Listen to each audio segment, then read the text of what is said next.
Hello everyone, welcome back to Beyond the Veil Tarot and Astrology. My name is Candice Marie. Thanks for joining me. It's Saturday, guys. We're doing our live readings. Hopefully you guys are doing well. Happy weekend.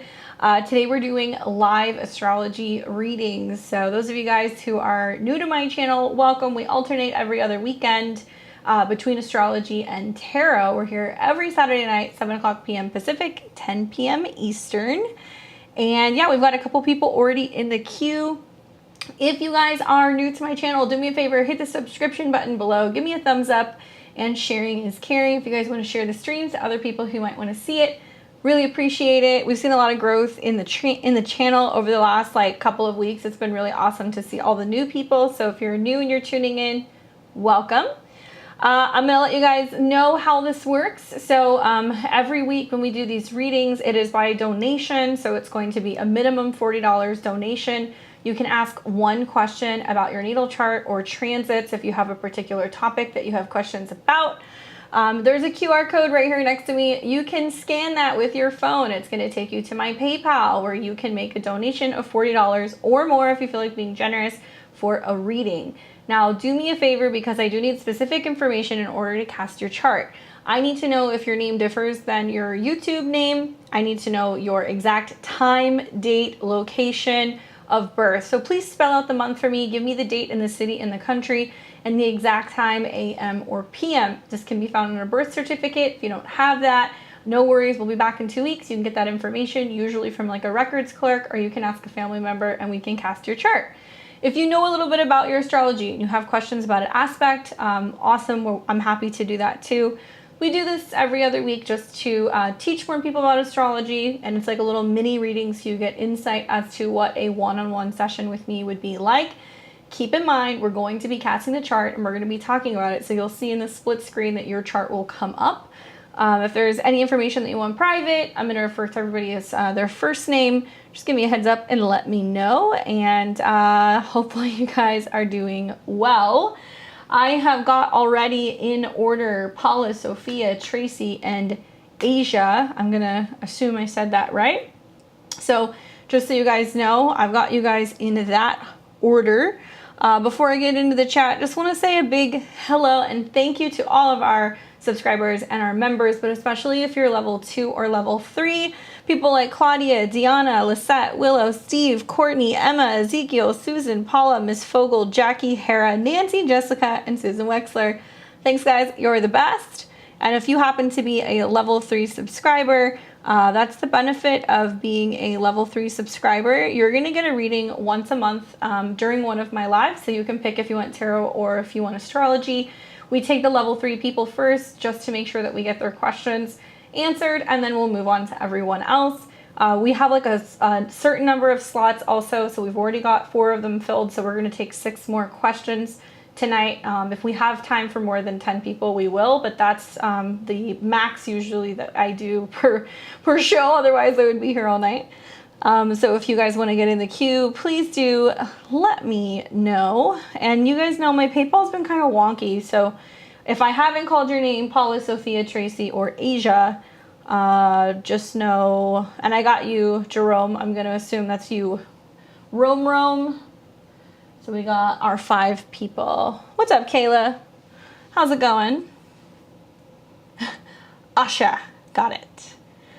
Thank you. I got your question. Yeah, make sure you guys put your information in the memo. Don't worry, I've got it. I've already got some of you guys already in here. So that's why I get into the habit of posting it early. So if you guys want to send it early, those of you guys who did, thank you, because I can get your chart up and I can get it ready.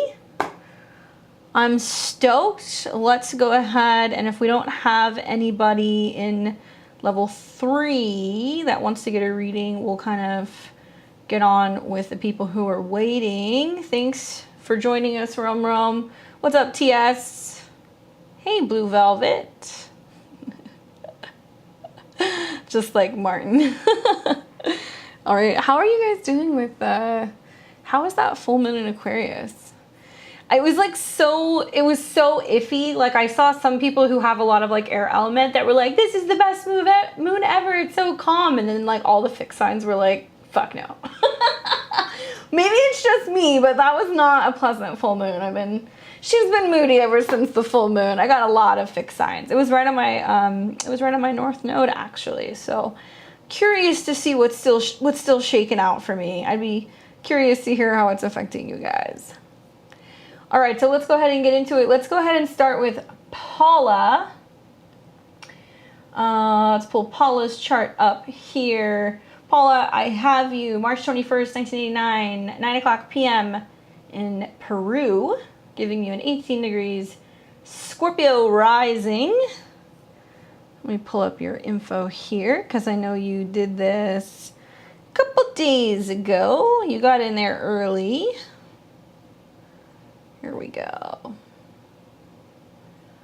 All right, so Paula says, I'm thinking about changing jobs in the hopes of earning a lot more money. Wasn't planning on progressing in my career since starting to invest more time in my landscape photography in 2020. Hoping to be hired by something like a tourism board at some point, but it isn't getting anywhere yet. I want to stop doing side hustles to live comfortably and have enough to travel and work on this hobby. Is there potential to make a change where I can earn more at this time? Great question.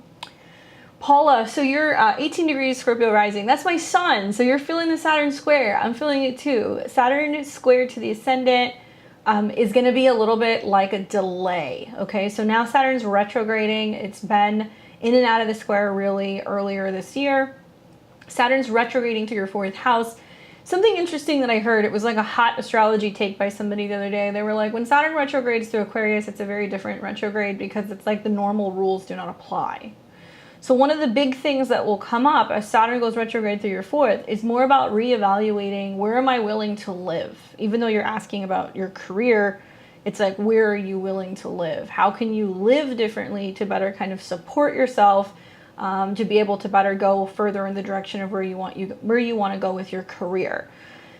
I don't know if anybody else is feeling it. Today, Sun opposed Saturn. We're going to feel it today, really until tomorrow. It feels kind of heavy. There is a sense of feeling held back from what we really want. The Sun usually rules Leo, and Saturn is ruled by Aquarius. Saturn rules Aquarius traditionally. So we're kind of feeling like what we want is at odds with what's actually happening in reality right now. So it can be a little bit more heavy, especially for like Scorpio placements or fixed sign placements or Scorpio risings. And it kind of feels like this is what I want to be doing out in the world, Sun in your 10th house, and this is the reality of the situation. And I would say Saturn through the 4th house is going to get you thinking about the life that you're building privately for yourself. So maybe it's time to reevaluate where you're living and if you're willing to make a change in your living situation. Naturally, because Saturn going through the 4th is opposing your 10th house, it does feel like there's like a lot of reevaluating what direction you're going in with your home life to better kind of build that foundation for what you're doing out in your career. Just a heads up. Now, something else that's kind of going on right now is that you are in, technically, because you're 89, a annual perfection year 10. So that is all about your 10th house of career. When planets go through the 10th house, when there are 10th house aspects happening, you want more career stuff. So you're very affected by the solar eclipses. I would say when you get out of like this Mars, Saturn stuff that's going on, because you've also got the Sun in your 10th house squaring Mars, likely you're feeling very at odds with like where you're living, your relationships, your career, and you're like, I can't make everything happy at the same time. Part of me getting a new job is also being able to permanently move. Okay, so cool. So I would say stay very open to where it is that you could physically go, all right? When you have a positive planet move through your 10th house, and when you have another solar eclipse, which will be in the fall, we'll look at that briefly really quick, you're going to see change in your career zone. 33 annual perfection year is your 10th house. So something big happens there. This full moon that you just had that was really aspecting Saturn and square Mars was trying to incentivize you to kind of see like where else there could be clients or where else you can be bringing business from. And you've also got Jupiter going retrograde through technically, let's say your whole sign 6th house. So reevaluating where I could travel, what could I do, how could I be of service? Like what you're doing is not in vain. Whatever you're perfecting, it's just going to take a little bit more time to emerge. And you're lucky because you also have Jupiter going retrograde back over your Sun, ruler of your 10th. So this is telling me you're like perfecting your hobby, taking more time to work on some of this stuff. I'm excited to see when the sun, you know, starts going into Virgo and it starts trining things. And I'm also excited to see when Venus comes out of the square in your 10th house in the opposition with Saturn. So the truth is that things really start kind of peaking up a little bit more right around the end of August going into September. Now you want to look for something like maybe when Venus in Virgo is coming into a trine with your planets in Capricorn in the 2nd house, that's looking like right around the first 10 days of September, you could drum up some new business. This also tells me that you might start working with a new group, or there's like a friend that's like, hey, we could use your services, or can I refer you to someone? You'll see a little uptick there, especially with Jupiter going retrograde back over your sun. That's going to bring more optimism and more opportunity for work, especially if you are somebody who is wanting to do more of a creative hobby for yourself. And that sun conjunction is going to activate your 10th house. So it's looking like more work is coming in closer to about mid-October. Now you're going to have also these eclipses that are coming back in the signs of Scorpio and Taurus. Now you will have a solar eclipse taking place around the 25th of October. Solar eclipses are important because you're in a solar year. The sun rules your 10th house. So there's something new emerging. It's bringing attention to yourself, and that will be taking place around the end of October. I like that eclipse because also it's trining your north node, and it seems to be about photography. It's ruled by Pisces. So it looks like there's some new kind of launch going on. Maybe you're working behind the scenes to get everything ready. Maybe you're putting together a collection of something. Maybe you're filming something. But that actually seems to be really promising. So pay attention to that eclipse because it's going to be solar oriented. Now, another time that's going to be really hot in terms of bringing you more resources is also going to be when the sun goes into your 2nd house and it starts trining your midheaven and also your sun and Jupiter. This will be really the whole first half of December when Jupiter goes direct, and then it also hits your sun again. So it's like something is fully emerging more so that is like your thing. Travel is wonderful with Jupiter. I wonder if this is also about like finding ways to be able to help other people or help document people who are on vacation. I know that sounds weird, but like Jupiter can be travel, 5th house is having fun, younger people. There can be something there where you're like actually taking photos of them, or you're helping kind of commemorate where people might be, just to, you know, kind of get on with making extra cash. I know you don't want to have side hustles, but I think until Jupiter is direct on your sun, there may be a sense of you kind of fiddling with this September through December until you get everything where you want it to go. You're not getting anywhere yet, not yet, but as soon as you start seeing like Sag season picking up, even Libra season actually, because it's going to start sextiling your sun. Excuse me, not Libra season. When you get into Sag season, that'll be the trine, and then when you get into Aquarius season. So everything's kind of really leading up to this fall. The other thing that I would say that's happening is that you are going to have a Mars retrograde. Your natal Mars is in Gemini, conjunct Jupiter in the 7th. Mars is funneling back to that 6th house, so it's telling me that there can also be people who are like, can you edit photos? Can you perfect photos for me? Can you take photos of my pets? Like there's going to be other types of people who are going to be asking you if you can do different types of stuff. 6th house could also be restaurants, or it could be food. So if you're more open to like the type of photography that you can do, that's another option. I would also say like diversifying, like the 6th house is like how you can be saying to people like, hey, I'm going to go and do a stint in this city. I know all of the best places to be able to take photos. You pay me X amount of money. I'm going to take you these locations. I'm going to take the photos. I'm going to edit them, and then I'm going to give them to you. So it's like helping other people take really good selfies. Aries, the 6th house. That's another option that I would consider, especially if you want to go do a stint in a couple other places until Saturn goes into Pisces. And when Saturn goes into Pisces in the new year and it conjuncts your north node in the 4th out of 4, you're like, okay, now I know where I'm wanting to kind of settle, like where there's enough traction, where there's enough business, where there's like enough tourism to justify me staying there. So you really benefit by kind of staying flexible really until you get to the better part of like April of 2023. At that point in time, yes, then you're coming into your birthday, then you move into an 11th house year ruled by Mercury, and you've got Mercury in your whole sign 5th, which means There's going to be a lot more business going on for your photography business. Mercury conjunct Venus also makes me feel like people will ask you, can you shoot my babies? Can you shoot my engagement photos? Can you shoot weddings? Can you shoot flowers? Anything relating to beauty. Cool. Yeah, definitely. Yeah, that would be a really good idea. I think I've seen that for Airbnb.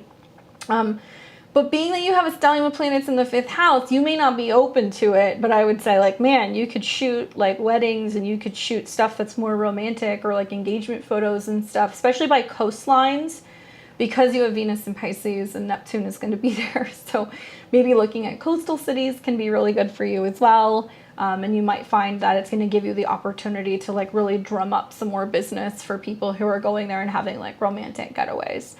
I've seen a lot of Scorpio risings who have Aries placements that are like, when is it going to hit? When is it coming? And the truth is that you have to wait until Jupiter retrogrades back over your sun. So you're going to start seeing the effects of that benefiting you by about as early as mid-October. And then it's going to be like mid-October through January, you're going to see it grow. My advice is with Jupiter on your sun, ruler of your 10th house, it's very important that you're putting your work out there. You're showing people that you're out doing it by yourself. Yes, it's a lot of work. Aries 1 degree sun. But I think that the more that you're putting yourself out there with Jupiter on your ascendant, you're showing people like what you can do and like what your talents are, and you're justifying what you're actually charging for some of these things. But yeah, living comfortably. I mean, Jupiter rules your 2nd house of money, and Jupiter is going to come into conjunction with your sun, which means there's going to be an abundance of work. The question is it the kind of work that you want? Are people saying, hey, will you shoot my kid? Or will you come and shoot me, you know, working out in a gym? It could be that, Aries as well. Or people who might be self-employed and they own their own creative businesses and they need headshots. That's something else I would think about, because Aries rules the head and it can be the profile. So you're going to have work. It may just not really fully unfold to doing complete and total tourism stuff until closer to the new year. But I got to tell you, Jupiter on your sun when you're in a 10th house solar year is wonderful. Pay attention to those eclipses at the end of October. It's going to bring something new, okay? Stay at it. Good luck. I'm excited to see what happens here. What's up, Jen? Thank you. I got you. I got Kayla, Jen, and Tonia.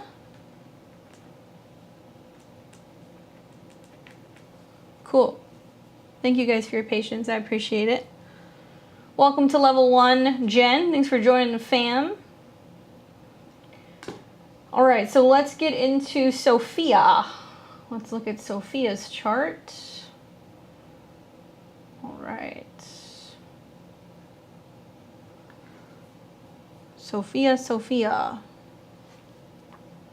Another Scorpio rising. It's gonna be one of those nights, huh? All the Scorpio risings I know are like, when is it gonna get better? It's not easy having Saturn in the 4th and the Uranus squares and this full moon, just Debbie Downer. All right.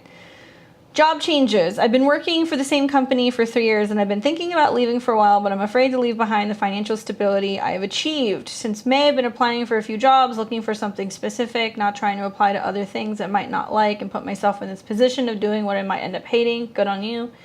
Are things favorable to find job changes until the end of 2022, or when will they be? That provides what I'm looking for: financial stability, mentally stimulating, good work, life balance.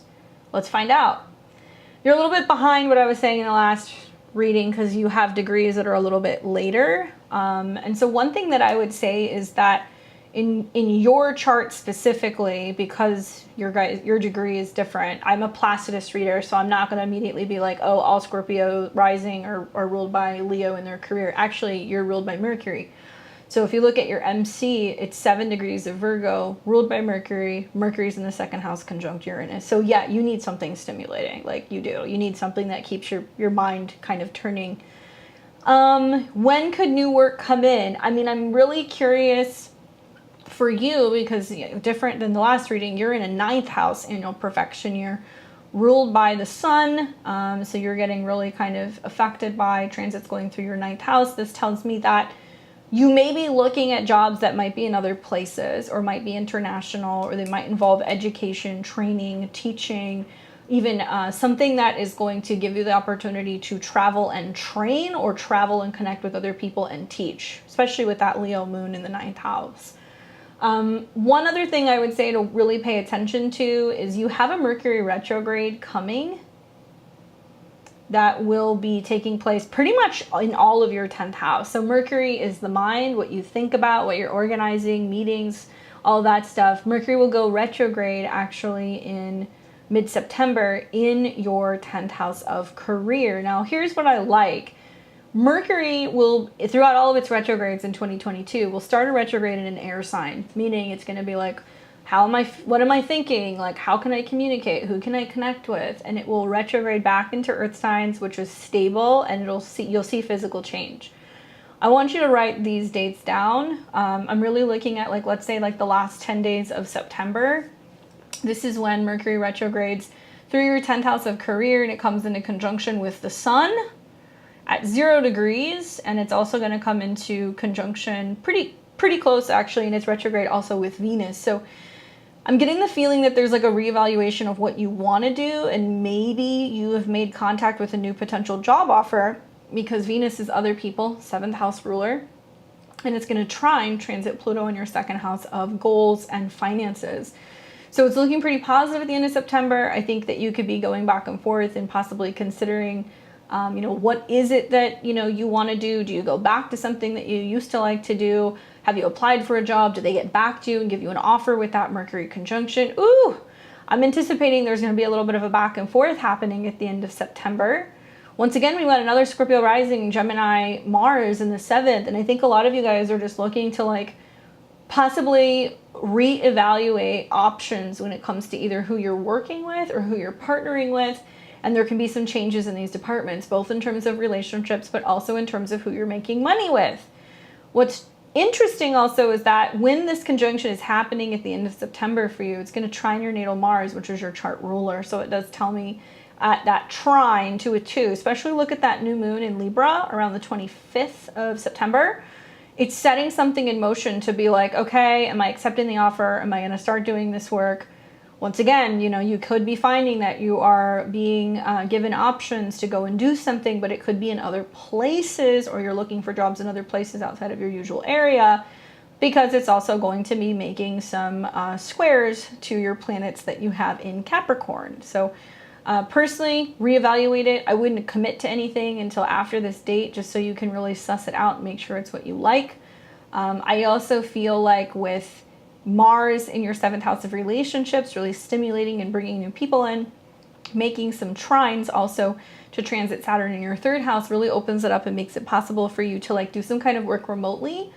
So if you're like, okay, I want to make a change, but I want some kind of freedom, or I want to work from home, or, I want to find the right job that's going to allow me to possibly move, it's looking pretty good. When you have a very strong Mercury transit, you will notice that that's when there's going to be a lot of stability in your career. And so what you have going on right now is that Jupiter is retrograding in a square to your Mercury. It's retrograding back into your 4th house. So this tells me that you're going to be finding jobs that are either going to allow you to work from home or would ask you if you would consider relocating. Now you'll see that every time Jupiter squares your Mercury, Jupiter will come out of the square with your Mercury, and then we're going to start seeing Saturn go into Pisces in the new year, and it starts sextiling your Mercury. So that also tells me doing some kind of creative work, possibly at home or on the road or remotely. And it's looking like you're a lot happier with whatever is setting up for you, pretty much as of spring of 2023. This is sidebar, but I'm also noticing right now that Pluto has been conjunct your North Node in Capricorn in the 3rd. This is what you're learning, how you're thinking. Oh, I take that back. It's in your 2nd house. Your relationship with money and talent, what you're willing to invest in. That transit is very important because it's like you're really developing talents and skills. I've never seen a 2nd house stellium that was not loaded with like tons of experience and like lots of talent. You have Venus there, Mercury, Uranus, Neptune, Saturn. It's like, yes, you've been getting your butt kicked from Saturn for some time, but this is the grand finale. Now that Pluto is coming into conjunction with the North Node, it's like time to put it into full gear, put it into action. And you might do more relating to finances. It's interesting that you're saying that because Pluto could bring that up.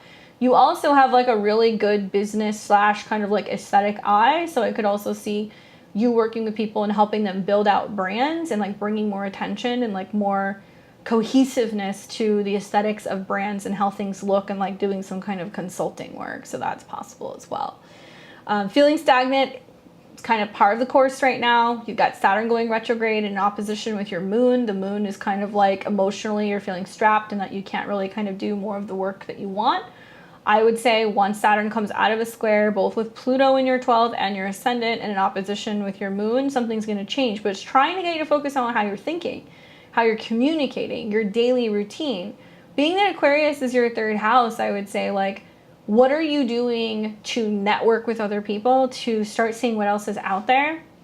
Breath work can be really helpful for breaking down negative patterning, going for walks, going for bike rides, anything like that, writing. You know, anybody who's got planets between 18 and 26 degrees of the fixed signs, that's planets or your sun, moon, or rising, you're going to keep feeling the square. So now Saturn's retrograding back, opposing your moon, squaring your ascendant, and you're like, I'm not feeling so optimistic about the future. My advice, and this is just what I can remember when Saturn went through my third house, was like journaling was really helpful. That was also the year that I started my YouTube channel. Even though I wasn't intending on like being consistent with it, I was like, all right, I feel like I have something to say. I'm going to give it a shot.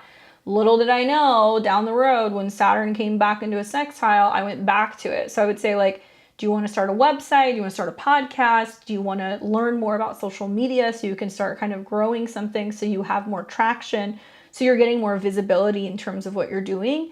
It's trying to get you to learn how to communicate in a different way. And when you come into your birthday at the end of this year, then you're going to be turning 32. So it's really kicking into overdrive, like, okay, you know, now what have I learned and how do I teach other people? Or how am I applying what I've learned and learning more about marketing and advertising and like teaching others, you know, what it is that I'm working on. When you come out of this 8th house year that you've been in and you go into your 9th house year, it's like somebody turns the lights on. So 30, 31, lots of changes that go on there. But I think that you're actually going to either start teaching or educating, because that seems to be like a highlight in your chart with both your moon and also your Jupiter there. Finance would be wonderful as well. So I'm curious what you've learned in terms of that, because you have such a strong stellium of planets in your 2nd house that it's definitely really good for also working with money. Okay. Hopefully that's helpful for you. Yes, I teach astrology. You can get my Astrology 101 course. It's like over 18 hours of me teaching the basics of astrology. It's on my website. I'm going to be teaching also probably later this year an Astrology 201, where I get into like looking at transits and return charts and all of that stuff. So let me know if that interests you. You're not too late, Courtney. What's up, Tracy? Is Tracy here? You're very welcome.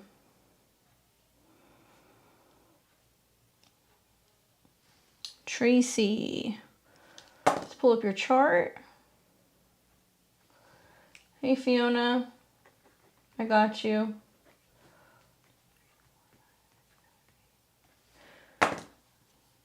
Hi, Lynn. How are you?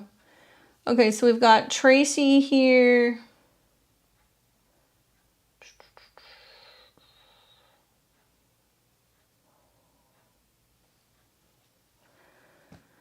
"4 a.m., August 4th, 1977. Looks like you were born in Australia. I've just resigned from my job. I don't have another one lined up. What's on the horizon?"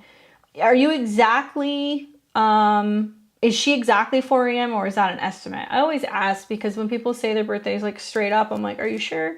I just want to make sure. Obviously, you know, you're a Leo. If that's the case, I have a Gemini rising. Your moon is in Aries.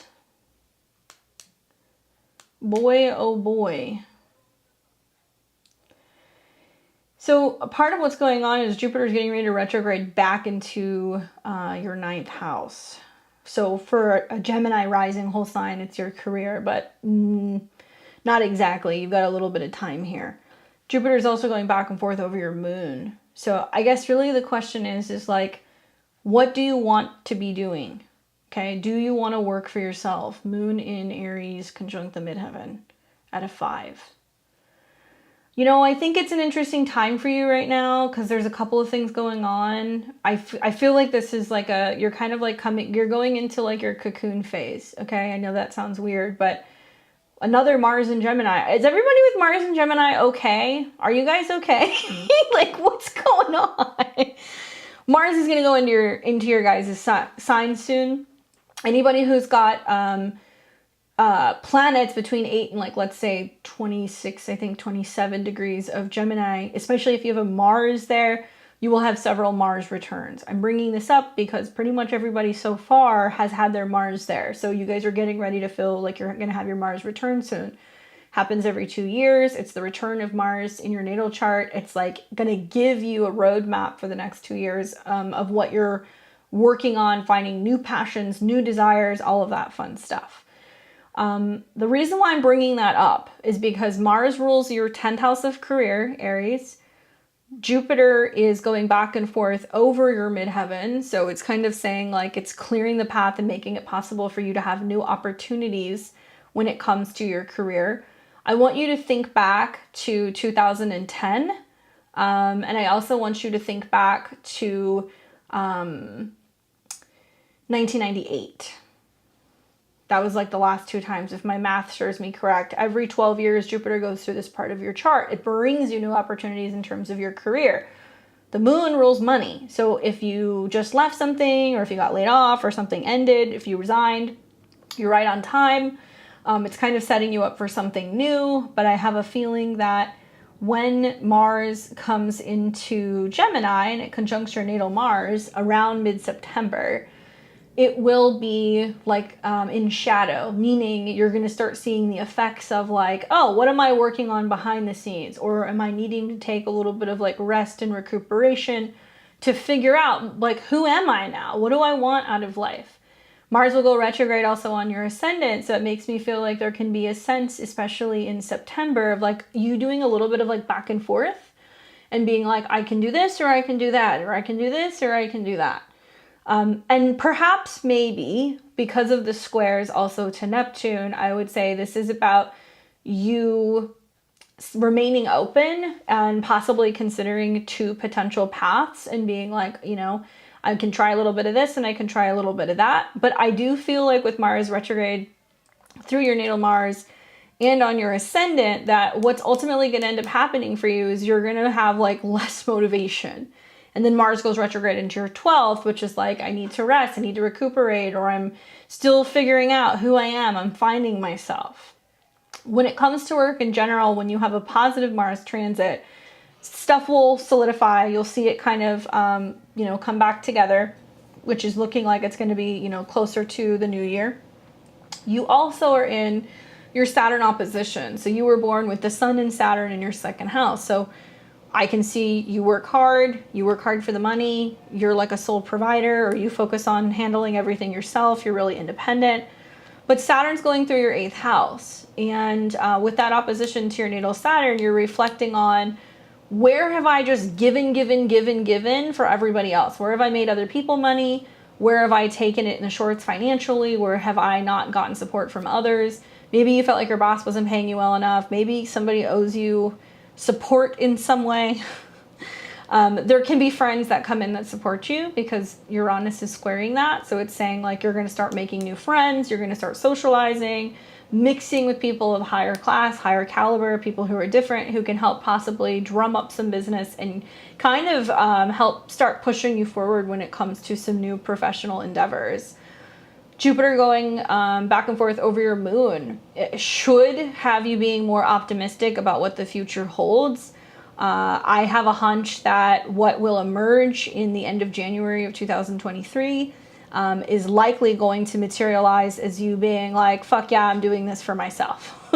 This is what I'm doing. And possibly even taking on a partner or taking on clients in some way, because Jupiter rules your 7th house. So you could work with a spouse, you could work with another person, you could be in a situation where you're just taking on clients and you're servicing people, and you realize that quitting was probably the best thing you could have done because you were burnt out. And even though it put a little bit of stress or tension on your finances, you're realizing that you'd rather do work that feels more fulfilling rather than feeling like you're just working without there being any like real fair give and take, right? This is also the setup, like long-term wise, for over the next couple of years, eclipses to be in your 10th house, the North Node going into your 10th house, like likely you're going to look around in spring of 2023 and go, this was the best thing I ever did was, you know, tell my job to stick it because the North Node and Jupiter are going to be in your 10th house and you're doing very well when it comes to your career. You're getting a lot of recognition for what you're doing, and Jupiter and the North Node are trining your 2nd house and you're making money, right? A lot of people are learning right now that it's quality over quantity, that you can work a job that you totally hate and not make the money that you want and not be feeling like you're living in your passion. COVID has taught a lot of us that we needed to focus more on our mental health, our families, where we're living, and the life that we're cultivating. And I would say, oddly enough, right now, before you get to these points in the spring, I'm like, who do you know? Because you got friends in high places, or you've got people who are like, I'll connect you to this person, I'll connect you to that person. Focus on networks. Like you can be joining networks, you can join unions, there's other things that you can be doing that's going to be able to bring more attention and help drum up some business. And, you know, do you have to watch your spending habits and your resources? Probably a little bit. Yeah, you do. But Mars on your ascendant trine Saturn tells me that you're going to be aware of, you know, savings and what you're spending and that you're not overly exhausting yourself and you're trying to focus on getting into alignment with something that feels like it's going to work, that has long-term sustainability, if that makes sense to you. I would say good things are on the horizon if you're willing to do the work to go through the cocoon period before the butterfly emerges in the new year. And it may take a couple months. So actually I'm really liking like Libra season, like September is going to be great because it's all these planets in your 4th house, whole sign 5th. That's like, what can I do at home creatively? What can I cultivate? What needs to change within my home relationships and partnerships? What do I need to move around at home to make it possible for me to do more of this creative work, you know? And I really love that you have that North Node in the 4th in Libra. It wants you to be home and creating from home. Ruled by Venus. Venus is in your 1st, technically whole sign 2nd. So I would say also that can be property, real estate. You might tinker with that and go, well, do I want to try to invest in property? Do I want to get a real estate license? Do I flip a home? Come on, your moon's in Aries in the 10th house. Jupiter is there. So if there's something that you want to do in the interim until you can figure out what you're going to be doing, property, real estate, property management, anything like that's not necessarily a bad move, you know? So there's definitely some good stuff that's on the horizon, but I would say just you'll notice with the Mars retrograde, there is definitely going to be a sense of being like, I need to scale back and I need to figure out what direction I'm going in. God bless you guys who have Mars and Gemini, but you guys are super scattered, right? Because it's air element and it's also mutable, so it's changeable. So it's like, I can do this and I can do this and I can do this. And it's like, no, Mars retrograde for you guys is going to be about going like, okay, just because I can do everything doesn't mean I don't do everything. Let's narrow it down to 2 things. And let's see how we can do with those 2 things. And if we get overwhelmed, then we reevaluate. It'll square Neptune, and then maybe we have to take another step back. I would advise you, I mean, getting a reading can be helpful just so you can really look at it month by month. But if you're really still going through this, especially in the fall, check back in. But I'm excited to see what you do. And like, congratulations for quitting your job. Thank you very much for the tip. I appreciate it. All right, so we've got Asha.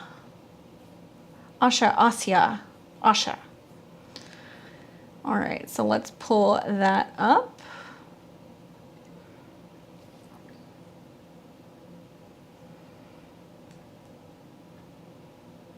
There she is. Let's get your chart up. August 13th, 2022, that would be today, but you were born January 16th, 83, 2:21 p.m. I'm going to assume that's Brooklyn, New York. BK. Holy cow! Venus, Moon, Mars, and Aquarius. How was that full moon for you? I know it's what you want to know about. My question is, what will my love life look like? Being that the full moon is in Aquarius, I believe I have Venus, Moon, Mars, and Aqua, so I think my love life will be impacted somehow. Well, the full moon was 19 degrees. I'll pull it up. It was 19 degrees of Aquarius.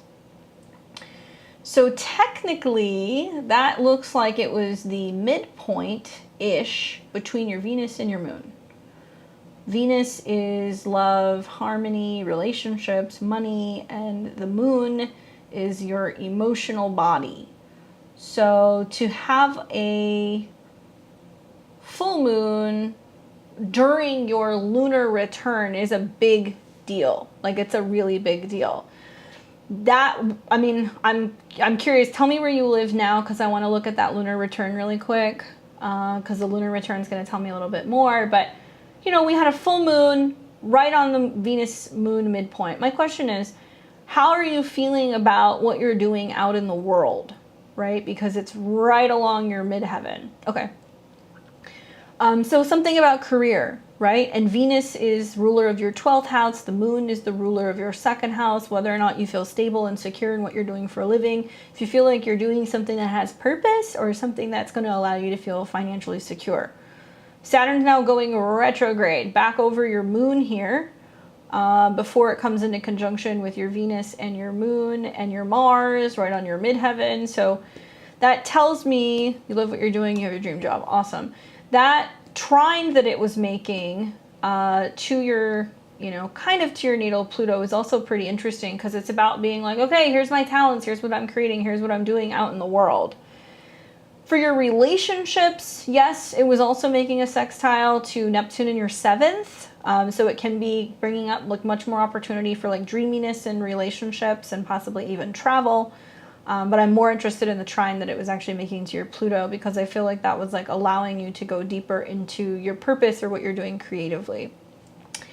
Being that Saturn is going to go retrograde until about 18 degrees, keep in mind Saturn is still going to be in the midpoint. So I would say your homework is to go and do a Google search of the Venus moon midpoint and what it means. It's where we emotionally connect. I feel like this is also going to be about who you're connecting with, talking to, designing with, brainstorming with, who you're having meetings with behind closed doors, because Venus rules your 12th and also your 5th. This can also be about you starting to really reevaluate like what direction you're going in with your career and like where you want to like level up even more. In the new year, Saturn will come into conjunction with your moon again, and also Mars. And so there is going to be like this new group that's emerging. Perhaps maybe you're responsible for leading a group of people, or there's going to be something that's going to be about you like really being the boss in some way, or you're going to have to really start taking on more responsibility. Now, the full moon in itself, because it highlighted the Leo sun, ruler of your 4th, maybe you just felt like there was a lot more of you not being home and being out and about. But I want to look at the lunar return really quick, so give me just a second. Let me pull that up, because this is a cool thing. So if you have a new moon, if you have a full moon, to the exact degree, looking at the lunar return can be very telling. So let's look at that. And that was the one that we had on the 12th. Okay.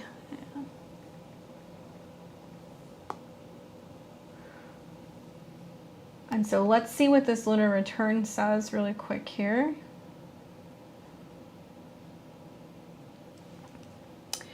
(10 degrees Leo rising, Moon Saturn in the 7th, in opposition to the Sun, square to North Node Uranus. So it looks like people were saying, hey, you know what, like we need more from you. Like we need you to do more. It's also a moment with, I think, the Sun in opposition to the Moon, that you were seeing and reevaluating like who your people are. It could be in terms of relationships. It could be in terms of friendships. Notice that the Sun's in opposition to Saturn and the Moon, and this realization that in order for you to be authentic and true to yourself, you have to be true to yourself, and you need to take space from other people. Could be friends, could be relationships. That's a big one, right? Having a full moon on your, or conjunct your natal moon. And then it's square, North Node Uranus and Mars. It's kind of like being like, get out of my way. I'm here, I've arrived, and if you don't like it, like, I am who I am. And so this will be in effect for you, because the full moon, now the moon's now gone into Pisces, so it's kind of winding down. But it's not, because you're going to have this lunar return literally for the next month. So until the moon goes back into Aquarius in about 26, 27 days, you're going to be reevaluating who stays and who goes. Specifically female relationships, okay? Because Moon Saturn can be women. And there can be this feeling that, you know, you need a little bit of space. There's things changing at work. Mars, North Node, Uranus, also in the 10th house in the square. I look for lemonade. Venus in Leo, Sun in Leo, all of this is in a trine to Jupiter in the 9th. Perhaps maybe you're feeling like you need to book a solo vacation, or that you need to go and travel by yourself a little bit, that you need to kind of regroup and recenter. That could be something else that's going on for you as well, just so that way you're feeling like you're getting a little bit of a break and a little bit of a pass, so you can just kind of like just reset in a way. You know what I'm saying? But yeah, there's definitely separation with a full moon and a moon opposed Saturn, and there's some karmic stuff playing out in friendships. And guess what? Not everybody is going to celebrate your accomplishments. Not everybody's going to do well with that. So there is a little bit of static, because you're really, I mean, Aquarius is big time are like really having to kind of go their own way if they're feeling like, you know, people aren't allowing them to kind of fly their freak flag and be authentic. So you'll feel this full moon all month long. If I were you, I would track when the moon is going into Taurus. When it's going into Leo, you're going to feel those crunches. So in a couple days, when the moon goes into Taurus, it's about changes at work. And then several days later, when the moon goes into Leo, you're going to take space from people. Then after that, for a little bit, the moon's going to go into Scorpio. Then you're going to be like, okay, now I need to be alone for a little bit. So every time the moon goes into a fixed sign for the next month, you are going to be feeling the crunch. But I would say focus on what you're doing. Keep going. Know that you can't let certain people make you feel bad for being successful, and like don't dim your light for other people. Okay? Very important. Hopefully that's helpful. Thank you guys for those of you guys who are tuning in and being patient. I've got Romero, Kayla, Jen, Tonia, Fiona, Stephanie.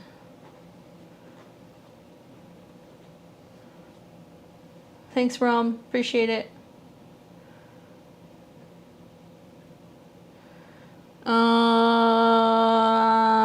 IMJP, how did you, or IMPJ, how did you do that? Did you send it to PayPal? You have to send it to the PayPal link. Jennifer, was that Synastry? Yeah.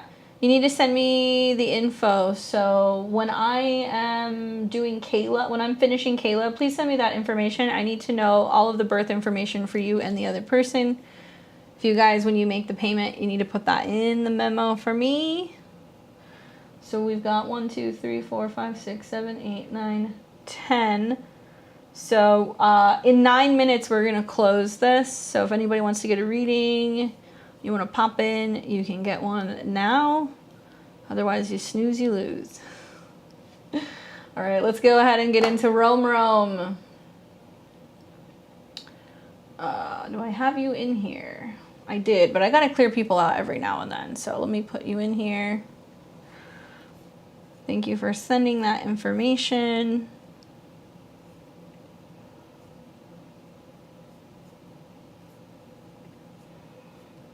$9:15.82.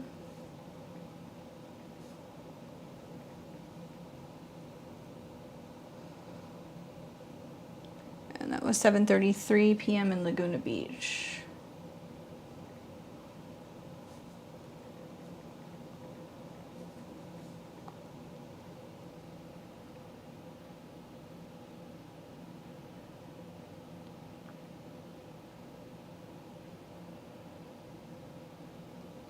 Oh, I got you, Courtney. I apologize. I see you here. I'll put you into... let me just check something really quick here. So, Courtney, did you... I've got you for last week. So, did you also make a donation, Courtney? Let me know.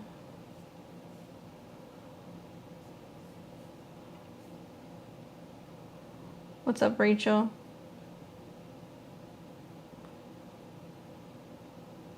Thanks, Kayla. I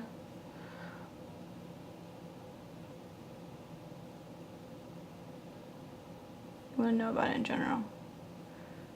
Yep, you just gotta send a donation. Thanks, guys. Hey, Kurt, they're still open if you want to get in. All right, let me take Romero. What's he saying?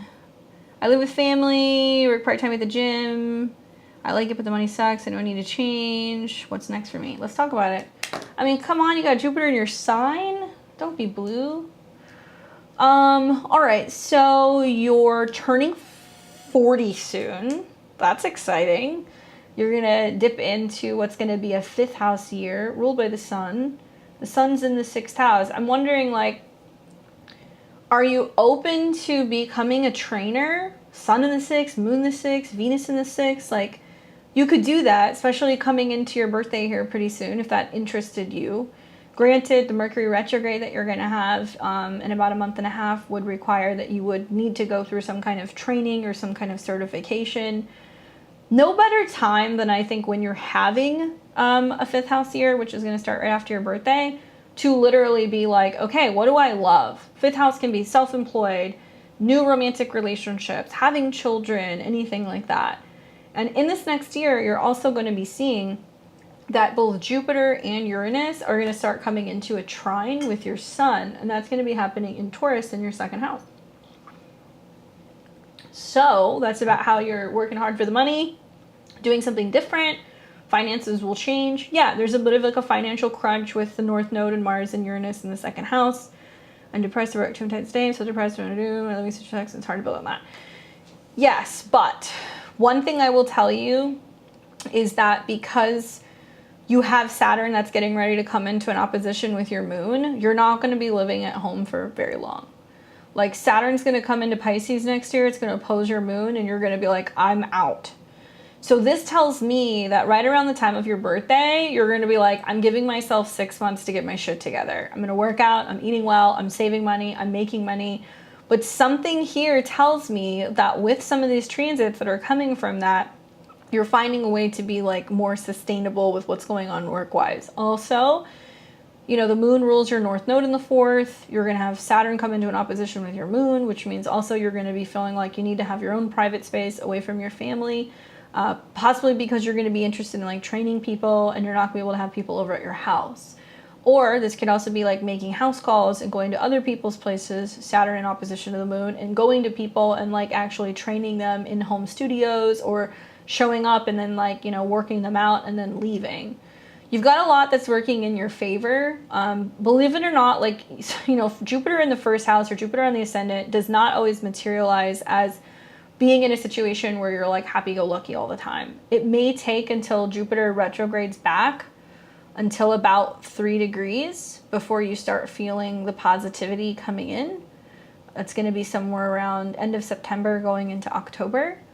I would use that time to strategize, especially with Jupiter that's in a trine to Uranus, and something about continuing further education, expanding, and like possibly some kind of training that you might end up doing that's going to help you work with other people. This also makes me feel like it's about privacy, things that are private, Jupiter going into your 12th house. Meditation, chanting, prayer. Yeah, Jupiter in the 12th, you're going to have lots of moods. It's just kind of what happens, especially because you know that a change is coming, but you don't know how to get there yet.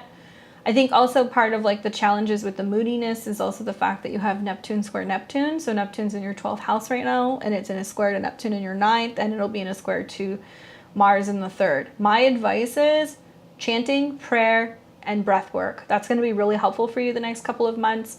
Maybe some kind of spiritual audiobook or reading something that's going to kind of get the mind right, because when you see Jupiter in the 12th house before Jupiter comes back into the 1st, you have to be focusing on like prayer, meditation, and philosophy before you start to see things physically manifest, which will be happening for you specifically in March, April, May of next year. Just being, you know, that you're finally also coming out of Neptune in opposition to your sun. It's been several years of like, what is my purpose? Where am I going? What am I doing? Now you're going to start reaping the rewards with Uranus trine your sun and Jupiter trine your sun, and I'm really excited to see what happens, because I got to tell you, it looks like you're making more money next year, especially like the summer of 2023. Jupiter Uranus coming together in your 2nd house, trining your sun, and also making trines to Pluto. I wonder what you know about diet, like diet stuff. Like if you know about health and fitness, if you tell people, hey, you know, I can take a look at your body type, I can, you know, look at your height, your weight, tell you what you should be eating, you know, create the meal plans, you sell something as a package, and then there you go. Because the second house can be about food, right? And how you're working with groups of people in that sense. But something is more stable for you, especially in, you know, summer of 2023. But I would say kicking off your birthday, I would be like, look, I'm going to really commit to myself for literally the next 6 months, telling myself when the spring rolls around and I get into April, you know, of 2023, that's the cutoff point, that's when I am leaving the house. And I think it's beneficial because you'll be able to save money with Saturn. That's going to be in a square to Uranus in the second house, and you can like actually plan. But I'm telling you right now, food or anything in regards to food planning, and if you are open to the idea of like getting certified for training, do it. Like that Sun, Venus, Moon in your 6 means like women will literally be like, tell me what to eat, tell me what to do, come to my house, you know, or create videos. Like maybe you can also like create videos with Neptune in opposition to your Sun, all different kind of workout things, and then maybe people send you photos of what they look like and like their body types, and then you ask them, you have a consultation, what are you looking to do? Then you send them a whole slew of like workout things that you put together. So that way you're making more residual income and you're teaching other people how to eat well and exercise their body when Jupiter goes into your second house. But I'm telling you right now, like it's gonna get a lot better. Also right now, take it easy. You're in Mars opposed Mars. So you're really frustrated because Mars is in the late degrees of Taurus. And yes, you had an eclipse that was there in November. So both November and in mid-May. So you're feeling the crunch of the finances because you're in Mars opposed Mars right now. You're really kind of prone to like pulling something, straining something like that. And you're feeling the crunch financially. So just take it easy. When Mars goes into Gemini and it starts sextiling your ascendant, I think it's definitely going to get you feeling a little bit better. And I would really advise you, do not move when Mars is retrograde in your 3rd house. You're going to have an opportunity to think about moving in October. But if you do it and then Mars goes retrograde, you're going to be like, why did I move? I'm moving again. So think about long-term stability, and even though you're going to want to move in the fall, I would say stay put, save money, keep working, because it's going to make it a lot easier for you to be able to make that shift in the spring. Sending you lots of good vibes. I know that this is difficult, but I also know that it's the squares that are happening between your Chiron and your Mars. Go and start a group. Saturn's in your 11th. Go and start a fitness group. Go and start an online group. Go focus on what you can be doing, networking with people. That's what's really going to help you get out of that crunch. Okay, sending you lots of good vibes in the midst of that. Hopefully that was helpful. I've got Kayla, Jen, Tonia, Fiona, Stephanie. Let's see if Courtney come through, because we are going to be wrapping up people's ability to get in. Who's Venus and Gemini? Is that PJ?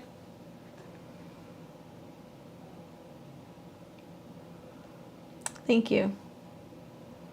Rachel. Yep. I got Kayla, Jen, Tonia, Fiona, Rachel, Stephanie, PJ, Courtney. That's everybody? We'll see if Kendra gets in. Otherwise, no worries, babe. We'll be back next Saturday for tarot, and then 2 weeks it'll be astrology. I always post the link early, so like the day before or the day of, I post it so you guys can get in the queue early, or you can join level 3. You join level 3, it's only a few dollars more than getting a reading, so you're guaranteed that you're going to get a reading every month, and I'm going to read for you first. Otherwise, last call. All right, so let's get back into it. So we've got Kayla. What's up, Kayla?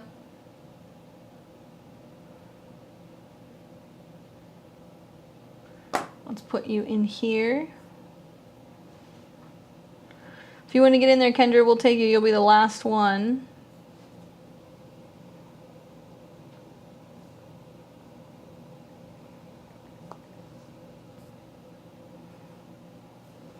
Kayla, can I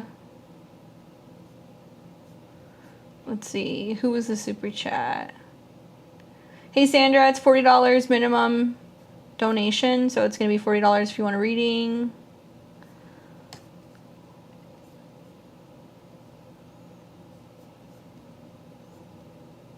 Yep, I see you, Lynn.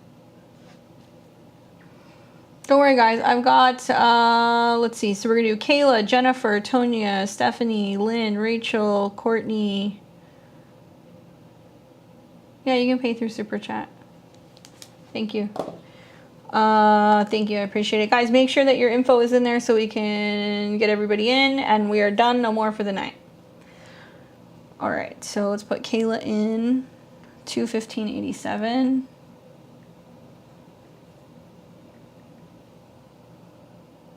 What was the time again, Kayla?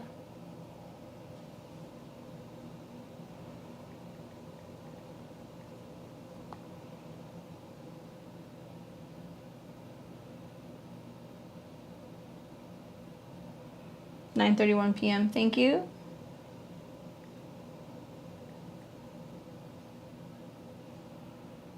There we go. Things are really intense for me.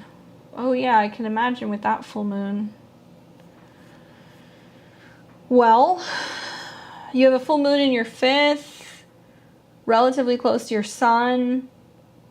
It was also in a square to the nodes, and it's in opposition to the sun in the natal 11th house. There's this feeling of what you want to be doing and the harsh reality of what your responsibilities are right now. So Saturn on your sun and that being in the 5th house tells me that you're having to be responsible for a child. You're having to be responsible for your heart. You're dealing with something in regards to your own happiness.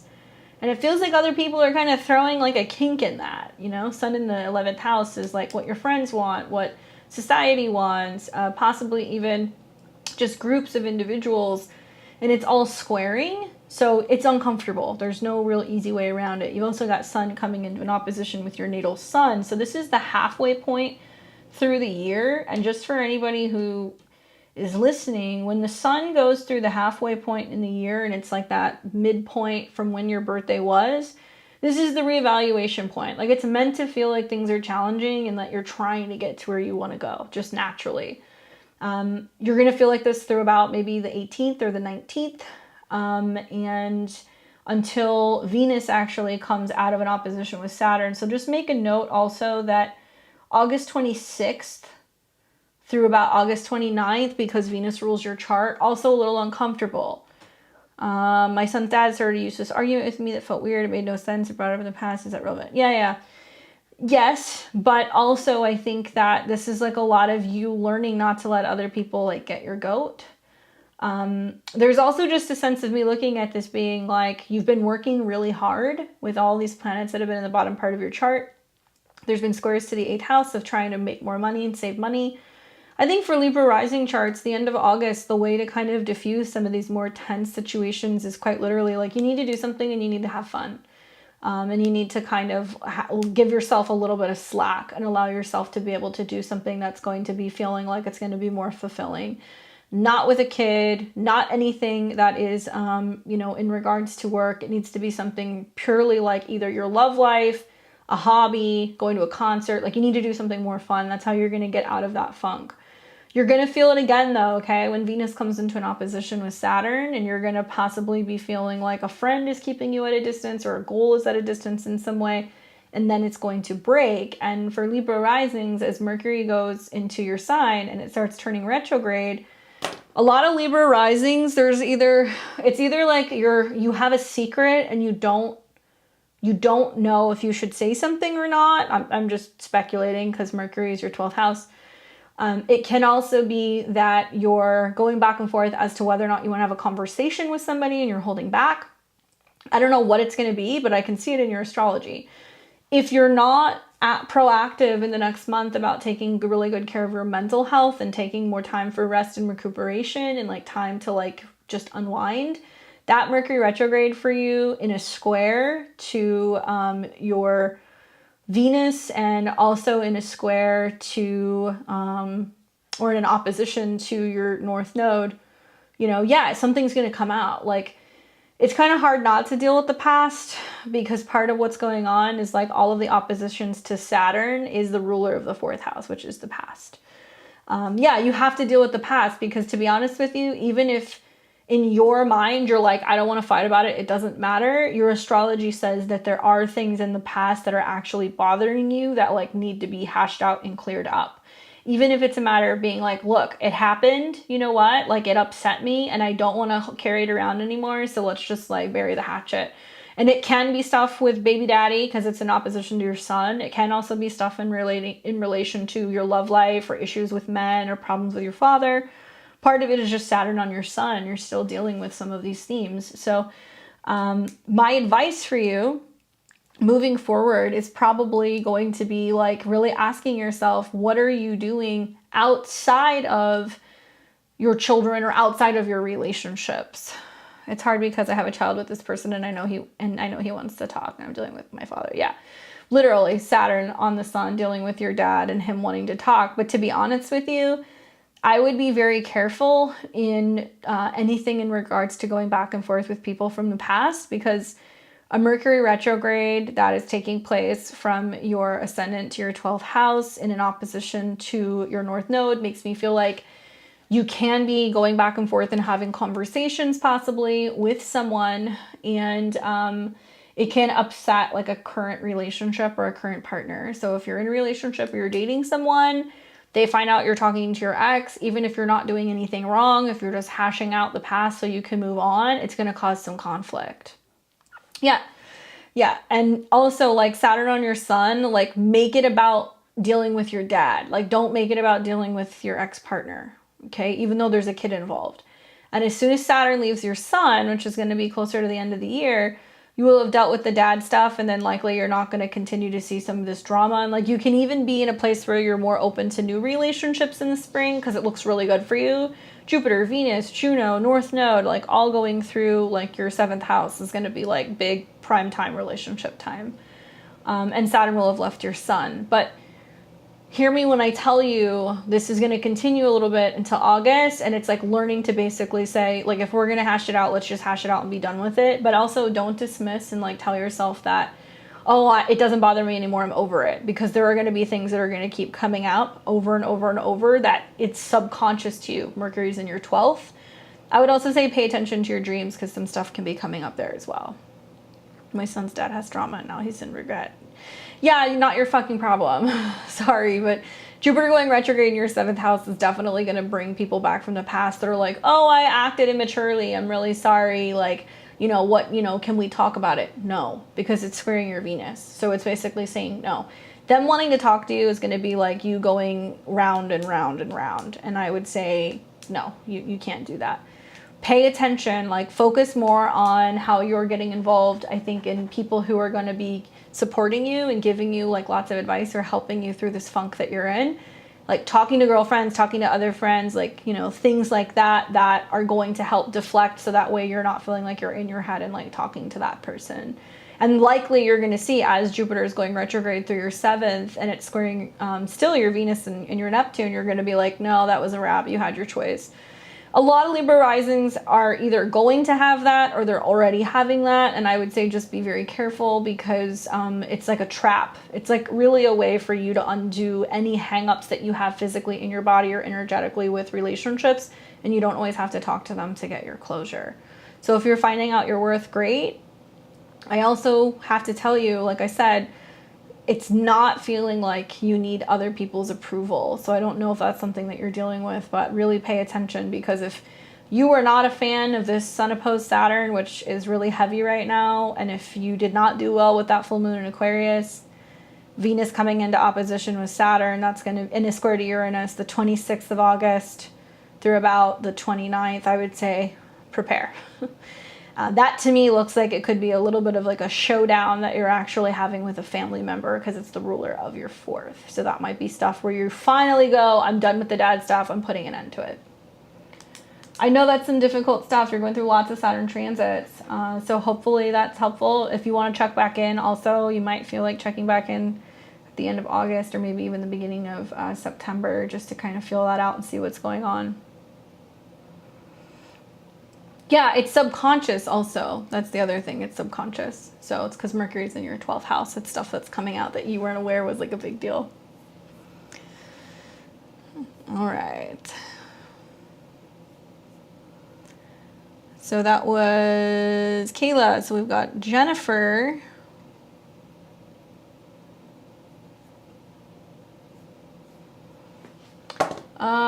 I don't think I have Jennifer's info, so let's see. Sorry guys, there's so many people in the chat, so like I'm gonna have to go backwards. So if you guys didn't put that information, it's gonna take longer. Where is it?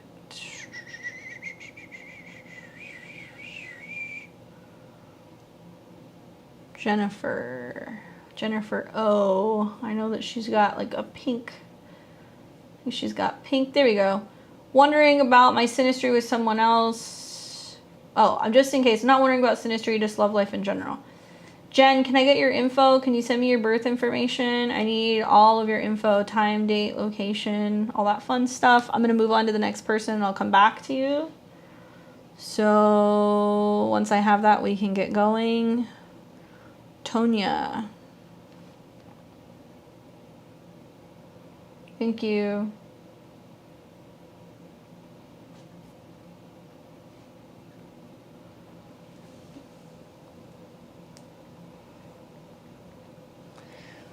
We've got 4/15/68.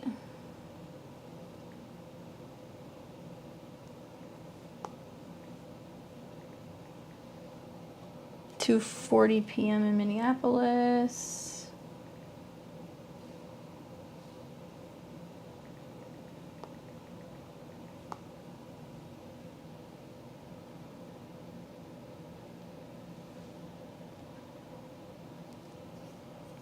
$415.68. Okay.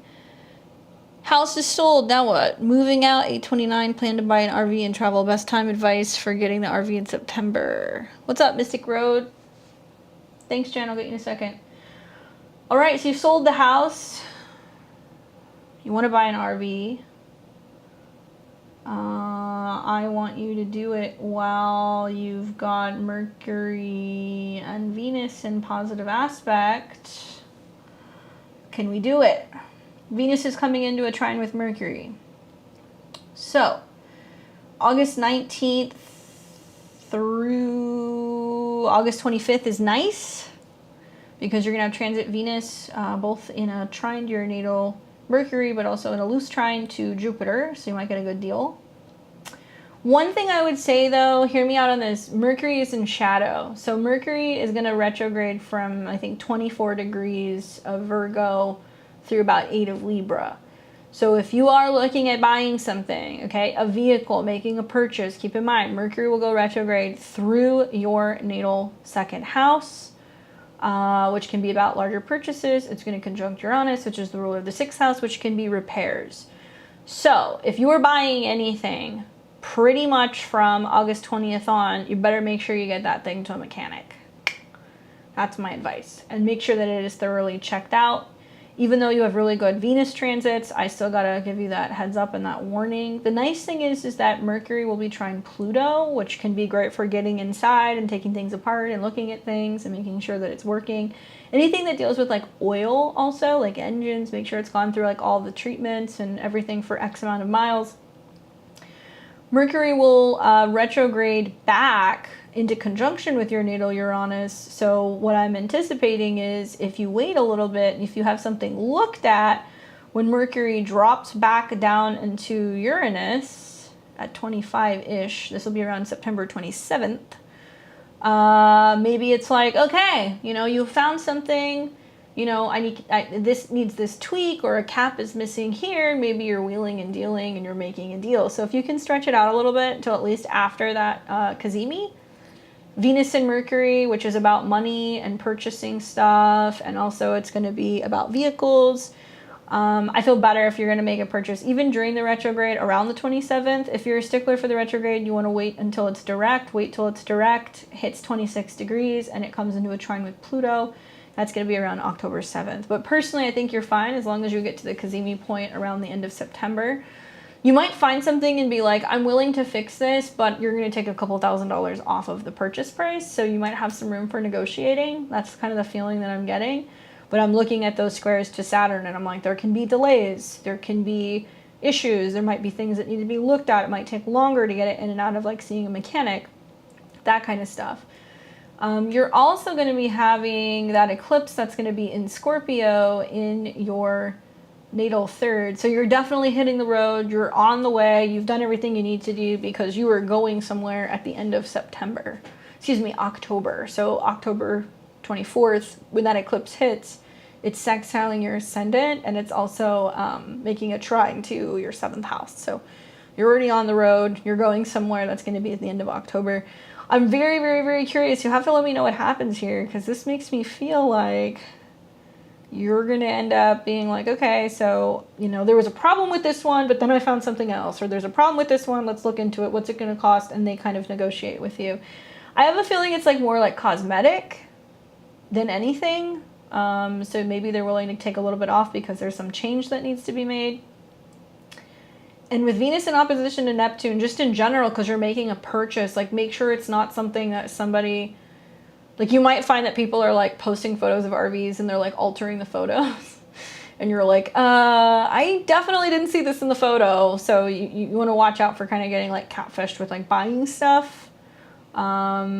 But I think that whatever it is, it kind of gets cleared up right around the 24th is what it's kind of feeling like. So yeah, even in spite of that retrograde, once the Cazimi has happened, everything's been revealed and you can make a purchase from like the 24th of September on. It's kind of the feeling that I'm getting for you.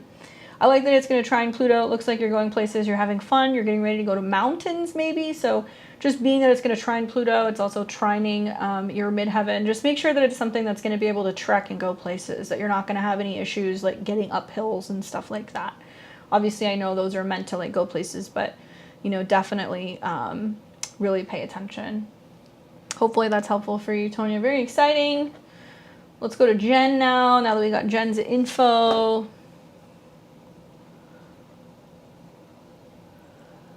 (9/16/70, 1977).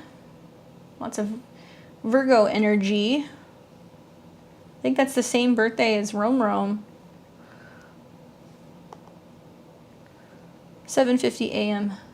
Okay, what is your question that you have for me, Jen?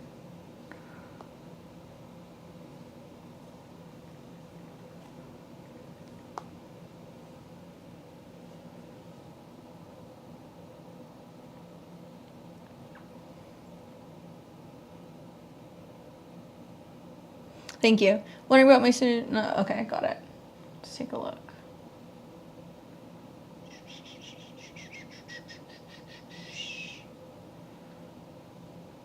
There we go. My love life is a desert. 7:50 a.m. 0 degrees, Libra rising. Your love life is a desert, but not for long. Not for long. You're saying that because you got Neptune in opposition to your sun. Jupiter's in your 7th house right now, 1997. So I'm trying to do some math here.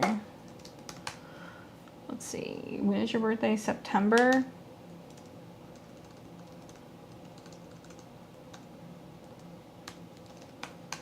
So let's see.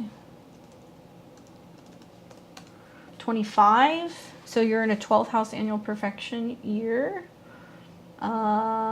Pretty soon you're going to be moving into, I believe, your first. No, I take that back. You're moving into your second. Okay, so you're in your first. So yeah, you've been kind of Lone Ranger this year.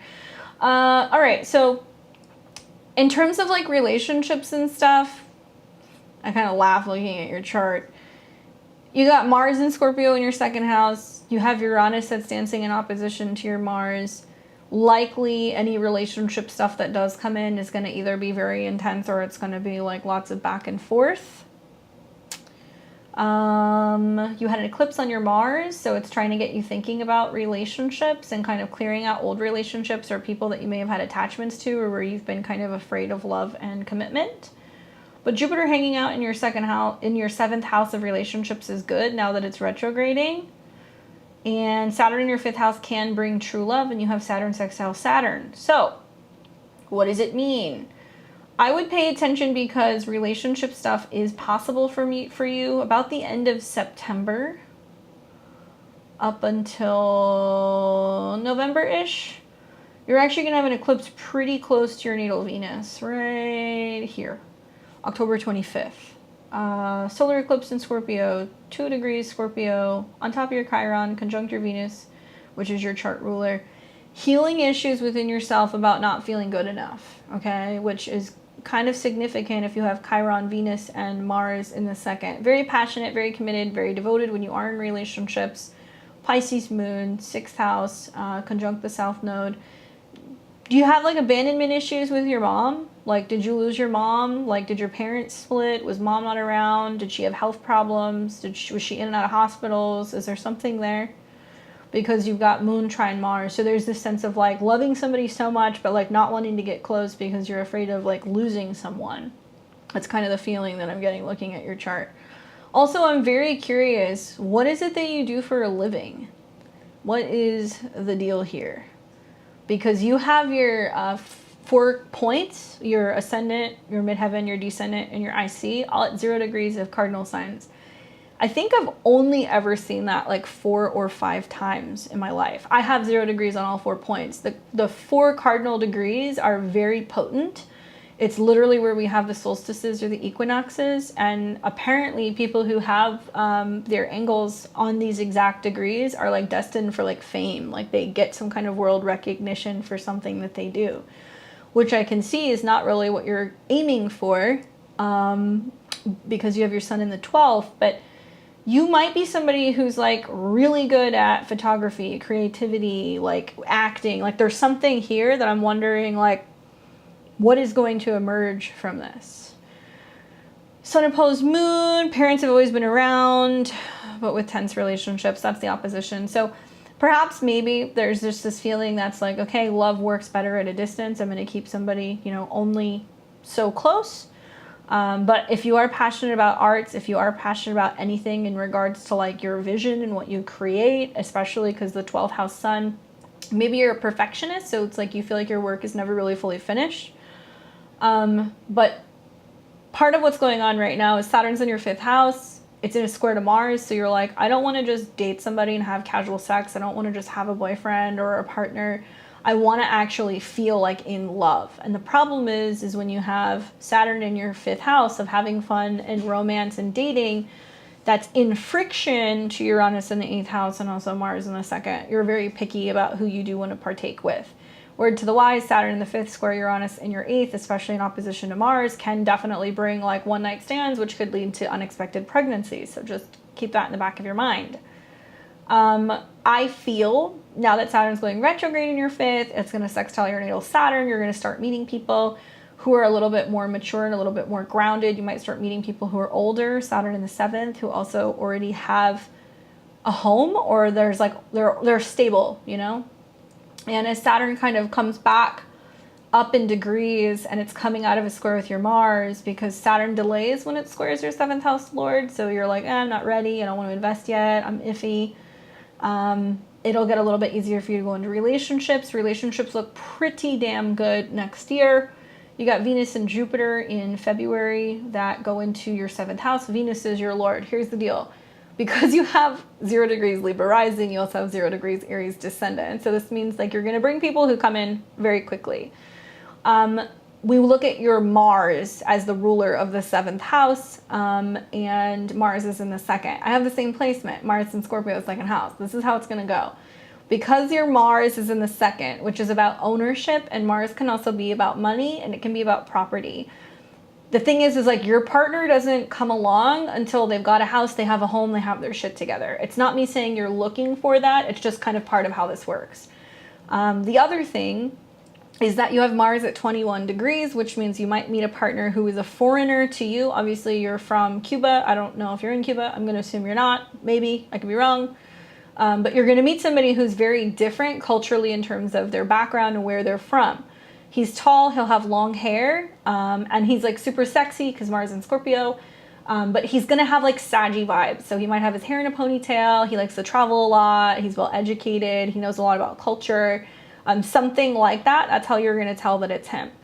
And likely you're gonna meet him he's gonna meet you at your home. So he has to come to you because Mars is in the second house. So he's gonna say, I'll come to you, I'll hang out with you. So he might live in another place. He'll say, I've got a house, come visit me. Like, trust me, this is all what's gonna happen. So when you start hearing this stuff, that's how you're gonna be like, oh, okay.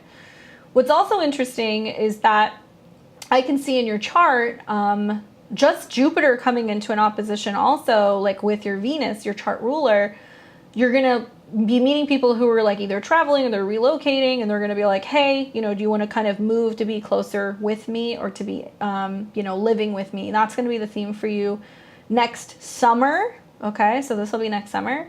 Being that you have Mars at 21, also I wonder if he, speaks another language, maybe. That could be another way that you could look at it. So usually there's like some sense of them being like, yeah, I've traveled a lot, so I like know how to speak this other language. And that's the other way that that plays out.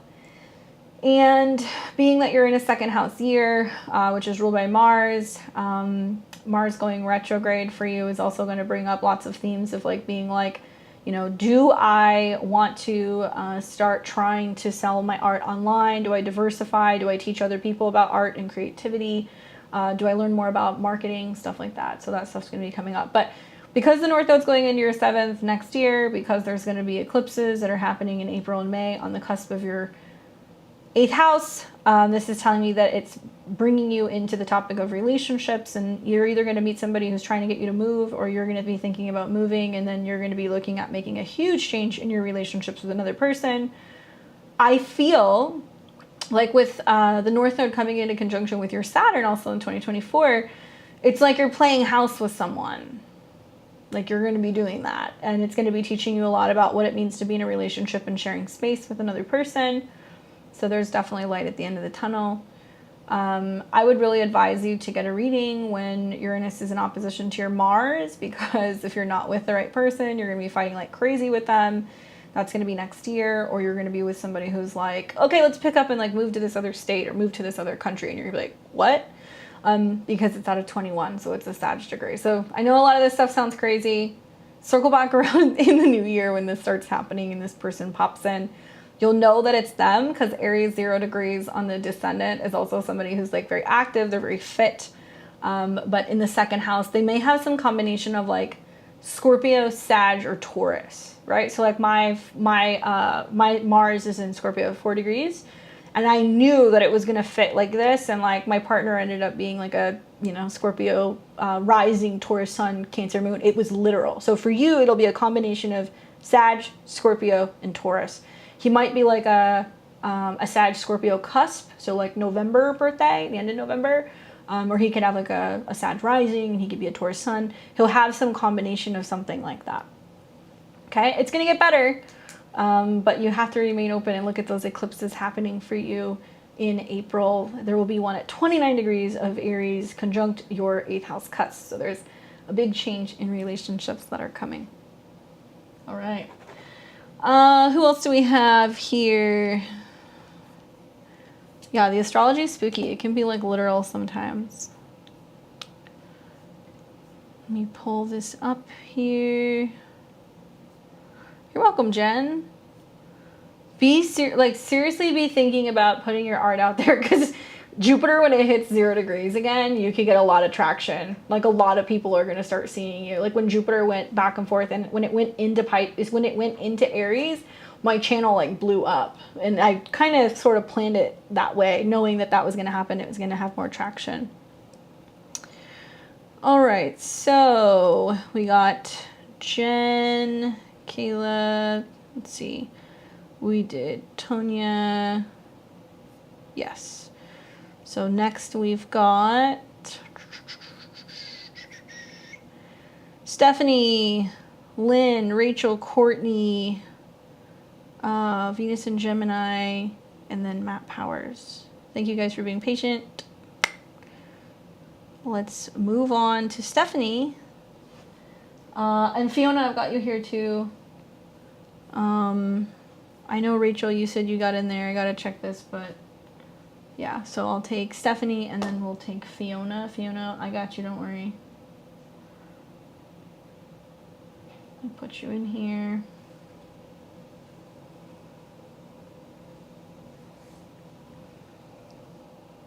$7,393.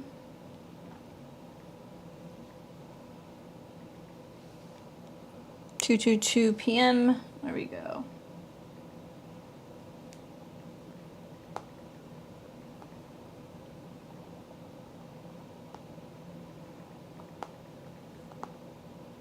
Oops. Come on. There we go.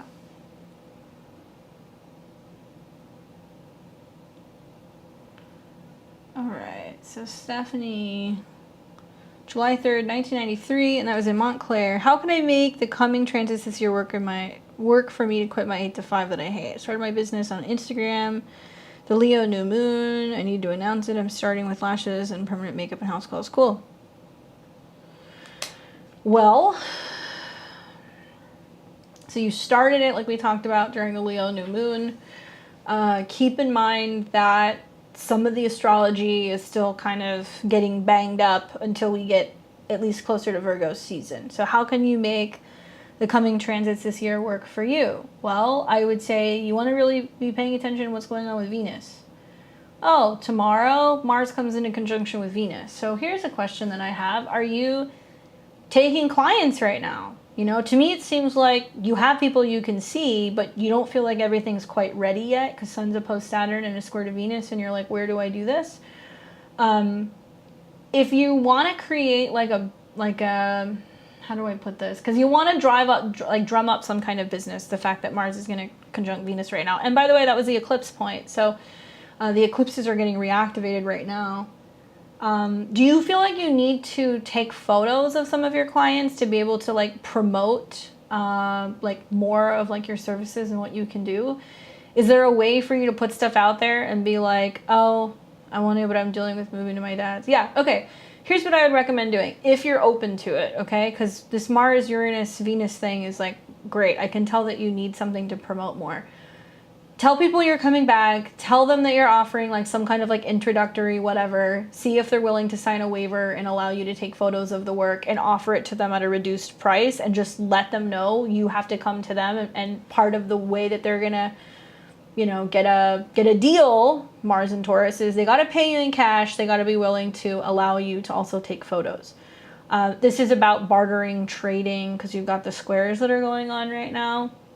And planets are in your 10th house, so you got to show up. If you're willing to do that, then you're going to get some photos and you're going to have some stuff to work with. That way, when Mars goes into your 8th house, it looks like you're going to stop offering that introductory whatever, which will be right around mid-September. So you tell people, I'm only doing it for a month. That's it. It has to be appointments that are booked by mid-September. At that point in time, then you're like, okay, taking the money, I've moved, you know, I've gone to people, I've gotten some photos, I can get something working.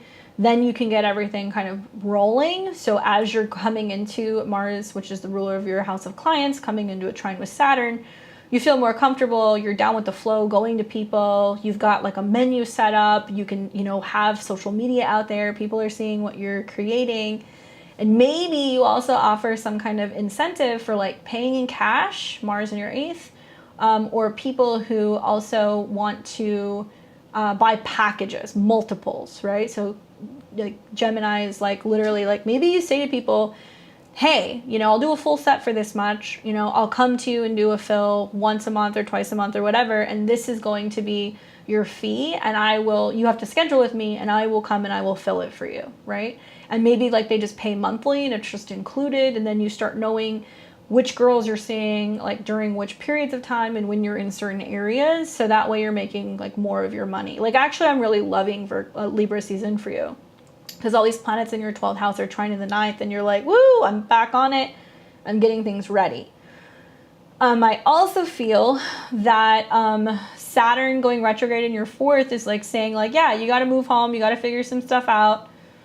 It is what it is. Don't worry about it. When Saturn is then starting to come into a trine with your ascendant, you're going to realize that that was a godsend, because you were able to stay home, make money, clear out some kind of karma with your father, Saturn in the fourth.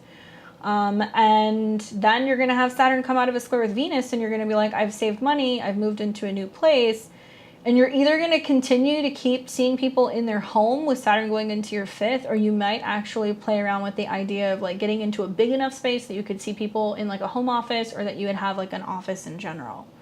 Then Saturn goes into your whole sign fifth, and then you're rocking and rolling, because it's going to start trining your Pluto and also your Sun. My advice would be like 2024, I would like to see you like training other people, or I would like to see you like educating other people how to do it, because I think that you're really good at what you do. And you have that vibe of like an educator or a teacher with the Sun and Mercury in the ninth. I also think like Jupiter going into your seventh house next year, it's going to get really close to your Venus, which is your chart lord. Venus at 27 is a Gemini degree. So other things you might do might be like other forms of like permanent makeup, or maybe, yeah, your own products is really good, especially like face stuff or cosmetics. But I also wonder if this is going to be other stuff. Like, sounds crazy, but I'm like, well, what kind of like jewels or things can you offer? You know, the late degrees of Taurus. You know, do you offer bedazzled lashes, or do you offer like tinting or coloring, or do you offer like other things? I wonder if it's going to be like more permanent makeup, honestly. And once you start seeing like Jupiter and Uranus start coming into a sextile with your Sun as well, it's going to really expand business. And I could see you getting into a bigger space and like training people. So you're like, I'm training people, then they're working for me. It's not just me doing it 24/7, you know? The reason why I said permanent makeup is because that eclipse was on your Venus in opposition to Pluto. That's about a needle. So like, do you do needling? Do you do stuff that, you know, removes scars? Do you do something where they can have permanent brows and beauty marks and lips and all that stuff? Like, while you are where you are right now, I think it's smart for you to have as low of overhead as physically possible until you're making enough cash to be like, okay, next year then you can segue, and then you can either get into your own space or you can open up your own space. So there is a method to the madness, right? And Pluto in opposition to Mercury, you're really fixated on money, but there's a little bit of scaling back, you know, until Pluto starts coming into your fourth house. So it's like, keep in mind, things are going to get a lot better. You're going to have a lot more breathing room. But I would say if you don't have the money and you don't have the space right now, go to other people, offer them an incentive, do it for a month, tell them that you'll take, you know, 10, 20% off, whatever, if you can take photos and if you can tag them. And maybe do something where you're like giving stuff away, or just trying to drive up business, and ask people for referrals, start a Yelp page, because that eclipse is going to be active like all the way until the end of this year. And other people are going to see some of the work that you're doing and they're going to want it. You know, and you're not going to want people coming to your house doing it, because Saturn in the fourth square Pluto square Venus is like, you don't want people at your house. You don't want to be doing that. You want to be doing it in a separate location. But it looks like you're getting ready to start doing that more so in the spring, and you will move. So hopefully that was helpful for you. I know that was a lot, but this is good that you can do this and that, you know, you can thrive. I know that this is kind of challenging with some of your interceptions, but you know, Venus in the seventh, you're going to attract lots of people who are going to have money and they're going to be willing to pay, but Venus is in opposition to Pluto. So, you know, it's like you're going to tell people you're going to get what you pay for. You may have some people that are like, why are you charging so much for lashes? And you're going to be like, take your ass down the street and go get a shitty set and call me when they fall out, because you're going to use more luxurious products. You're going to probably use finer lashes. You're going to use stuff that's going to be higher quality, higher material. But you're going to also be like, I want higher paying clients. So Venus in the seventh is people who are going to have the money.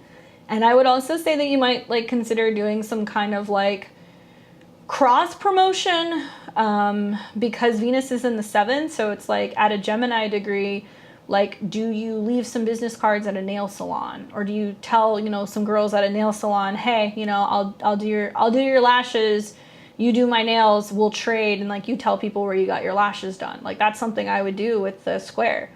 Or do you possibly play around with the idea of like renting a small space in a nail salon? Okay, Gemini Venus. So your Venus is in Taurus in a Gemini degree, where you're getting lots of other clients that are coming through to get their nails done, and they're like, oh, I want my lashes done too. So there's some kind of trade-off there that might be with nails or jewelry studios or something like that. So yeah, quality over quantity, and people who are going to challenge what you're charging, I'd be like, next, you know, because you're going to get what you pay for. And just being a Libra rising who's gone through some of the same stuff, it's like as you continue with your business and you become like really good at what you do, your work's going to speak for itself. So like maybe, you know, a couple of years ago, people would be like, wait, you charge how much for an hour? But like, you know, when you do an hour with me, you're going to get what you're going to pay for. So I think you're gonna kind of have the same thing. It's about not selling yourself too short, you know? Good luck. I'm excited to see what you do. Fiona, are you there? I would imagine your astrology is really wild right now. Just knowing your chart. Hi, my dear. Let's put you in here. I'm pulling you off my laptop.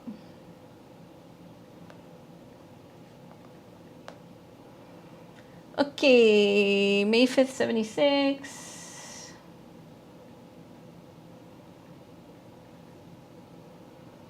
Six p.m.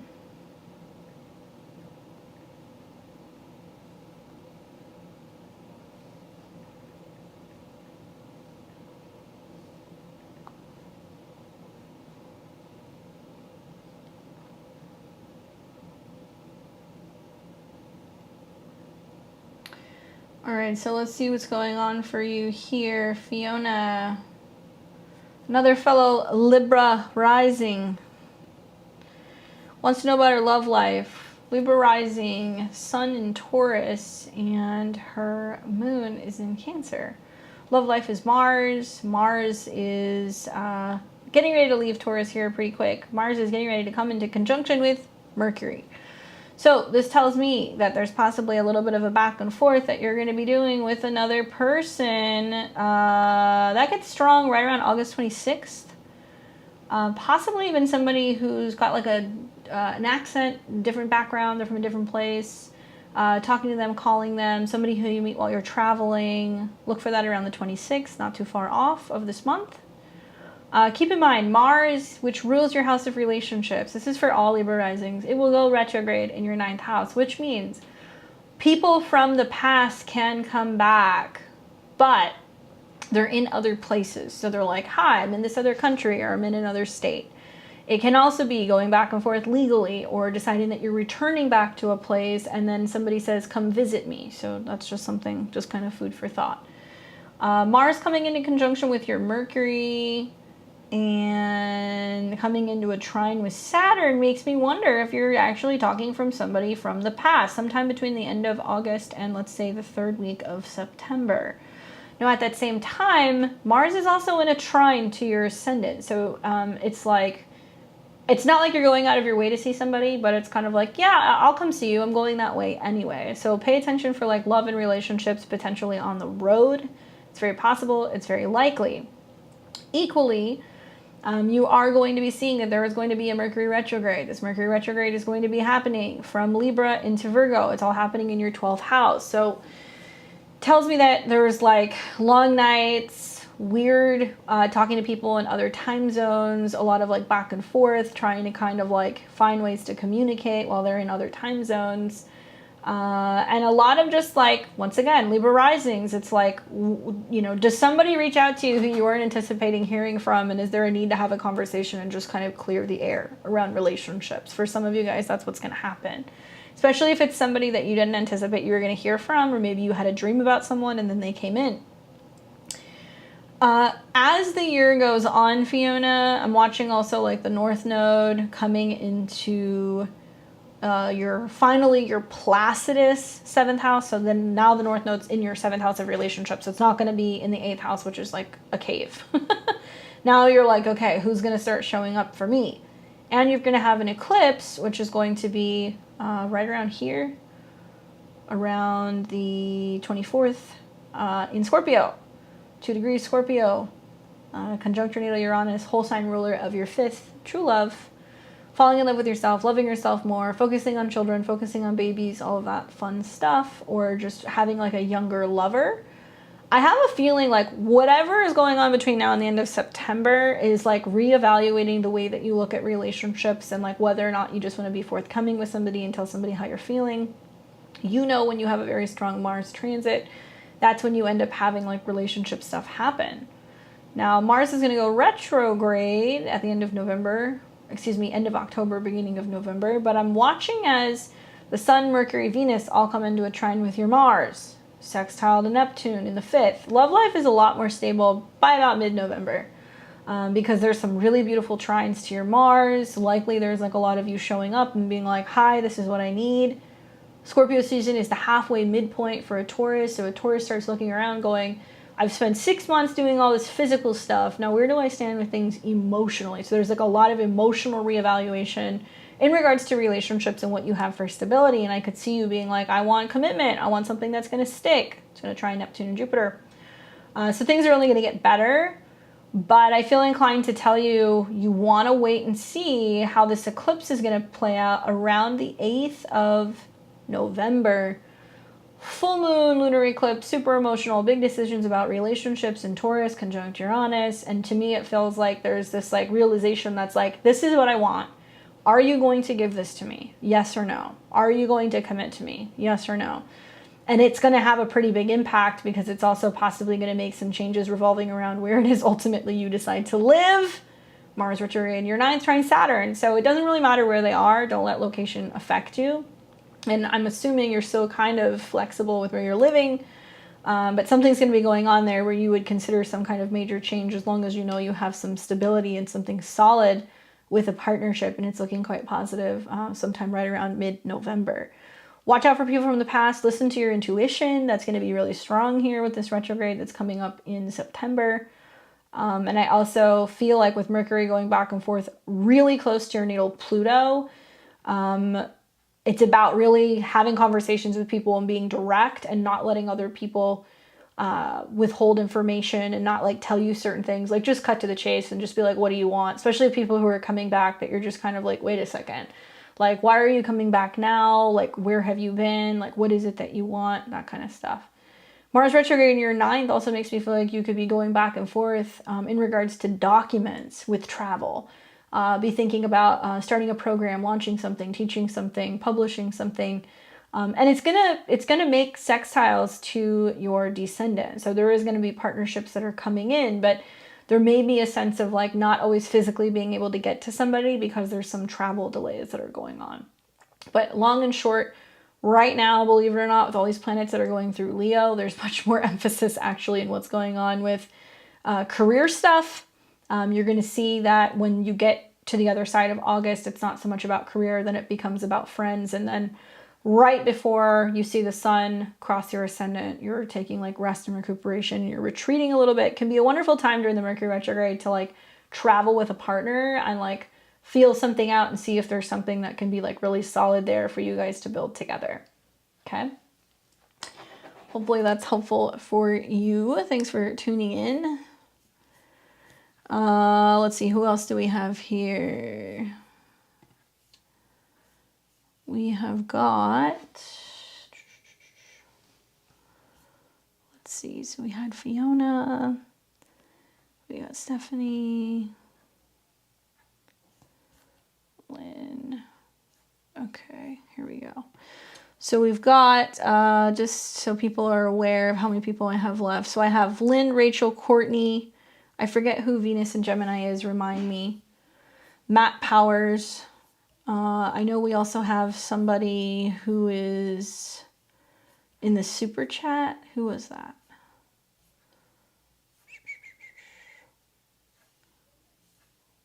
Who was the super chat? Was it Kedra? I'm not seeing it because now it's like scrolling up. Yeah, it was Kedra. Okay. Okay, so I want to make sure I got you on here. Yeah, I've got you on here. So I'm going to take Lynn, Rachel, and then I'm going to come to the super chat. So don't worry, I'm going to come back in. I got to take you guys in the order that you came. So Lynn and then Rachel and Courtney, you guys are on deck.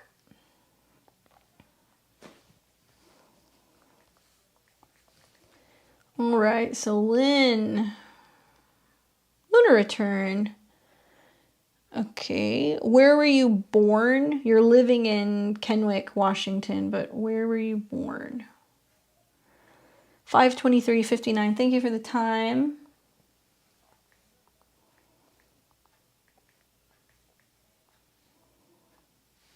And that was at 11:21 p.m.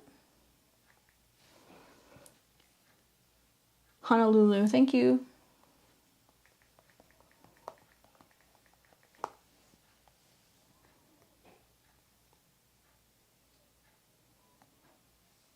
All right. So Lynn wants to do a lunar return.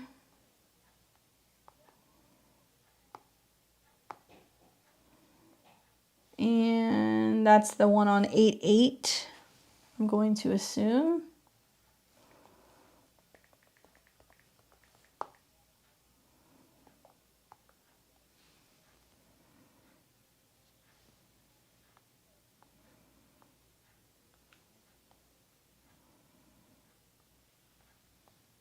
Cool.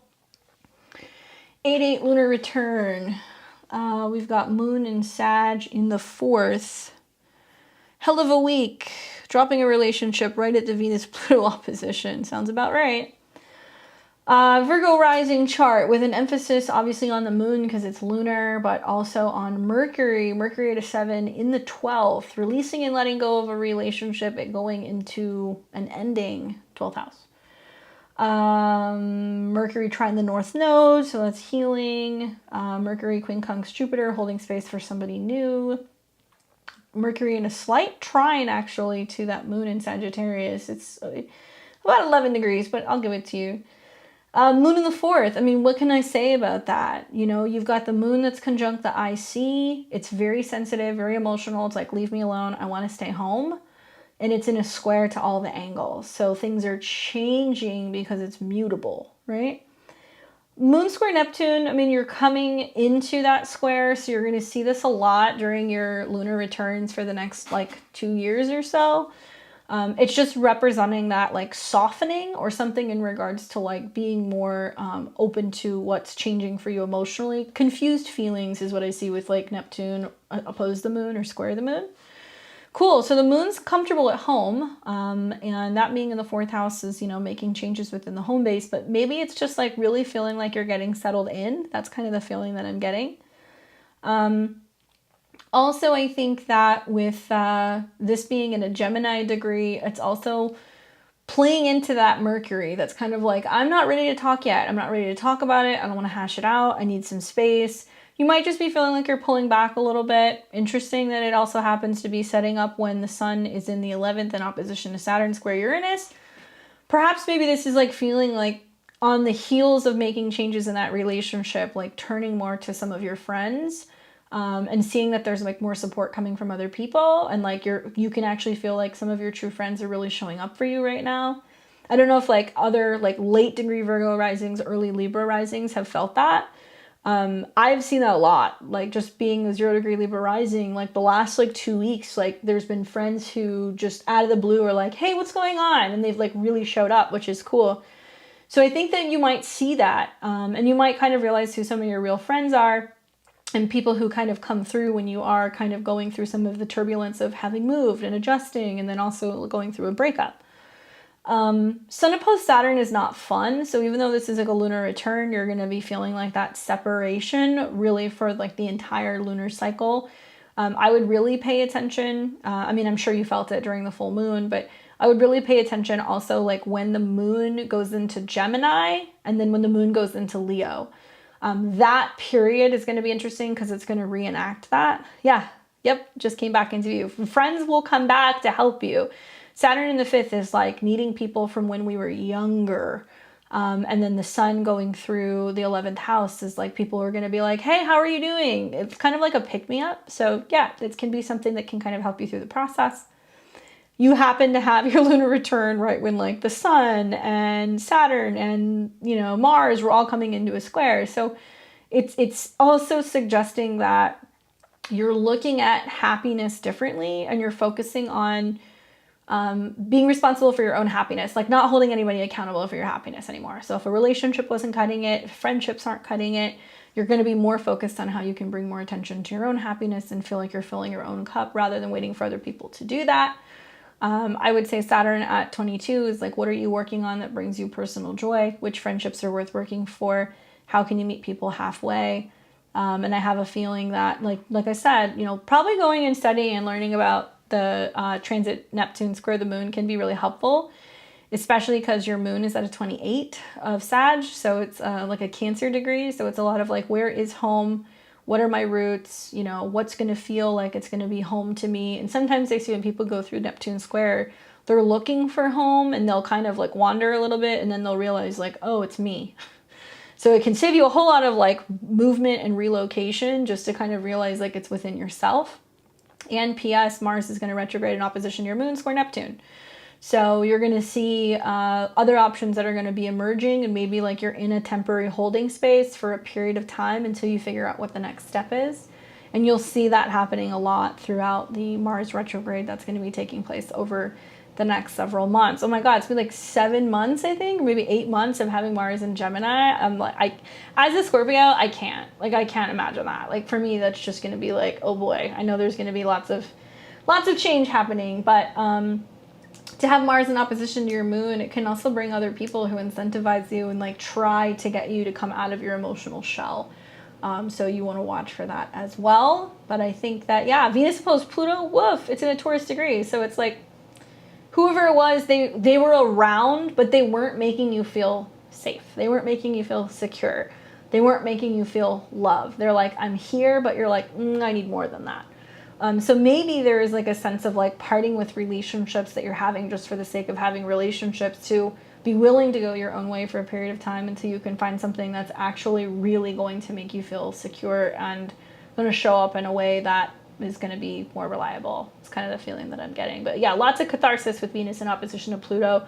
There can be a sense of finally like just kind of realizing like, yeah, this ain't going to work, you know, and being willing to kind of part ways. So hopefully that's helpful, sending you lots of good vibes. And I think that, you know, probably more things are going to kind of open up in terms of potential new future living stuff for you. And also, I think just like realizing, you know, you are home, and be focusing on ways that you can kind of work with the inner child with Saturn in your 5th. Take yourself on dates. That's the one thing that I would recommend that can be really helpful for you.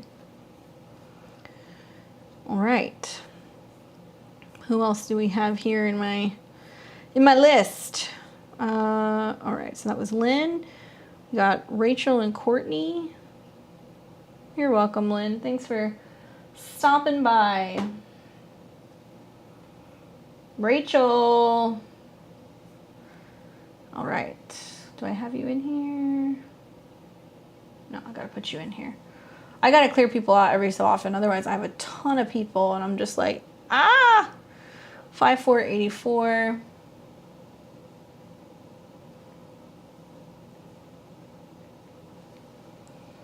$230 in Eureka.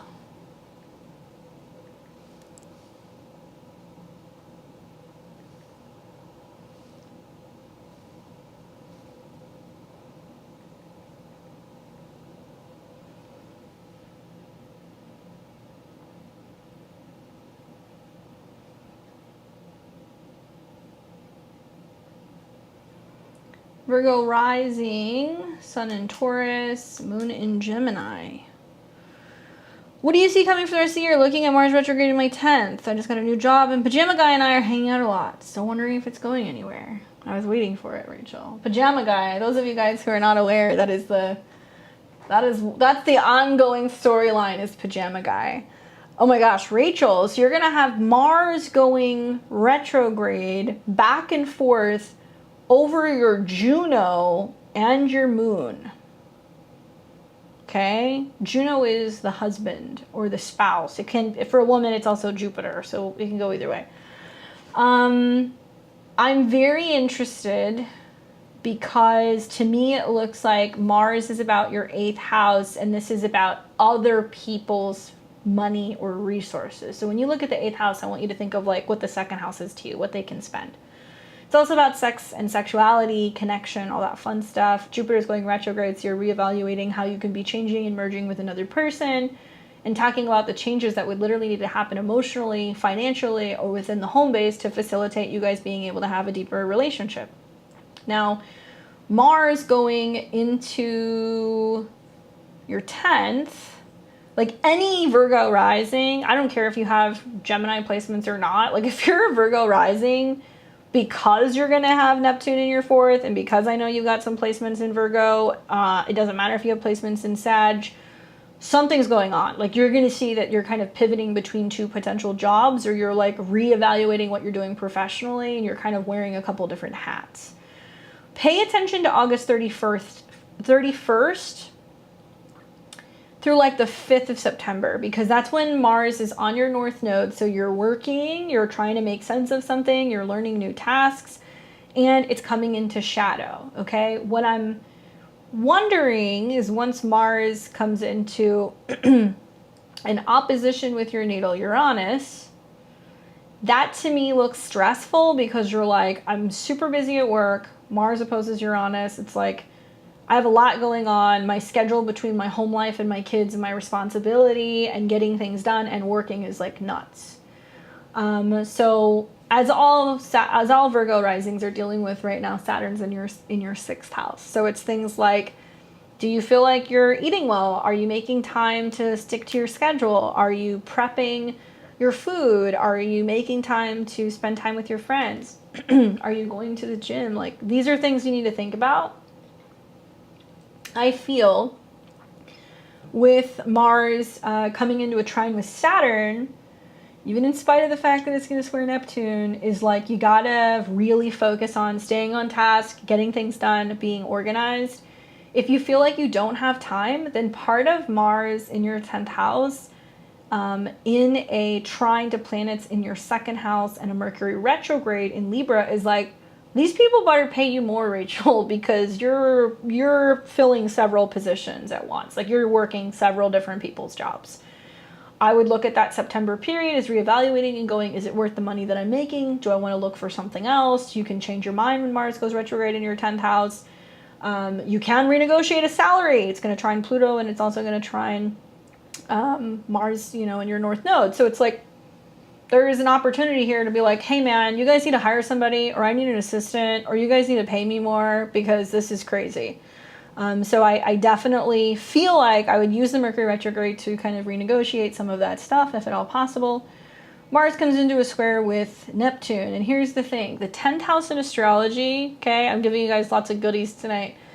The 10th house in astrology is 4 houses from your 7th. So it's actually about your partner's home. So I could see Mars going retrograde in your 10th as like, I'm super busy. I'm trying to kind of adapt to this new schedule at work. Perhaps maybe pajama guy is like, yeah, actually I'm moving, or a roommate's moving out, or like, I've got stuff going on with my family. And you're like, what the heck? Because it's going to square Neptune. It's also going to square your ascendant. So there can be a little bit of like timing being off in terms of being able to work your schedule, see him. He's going through some kind of change.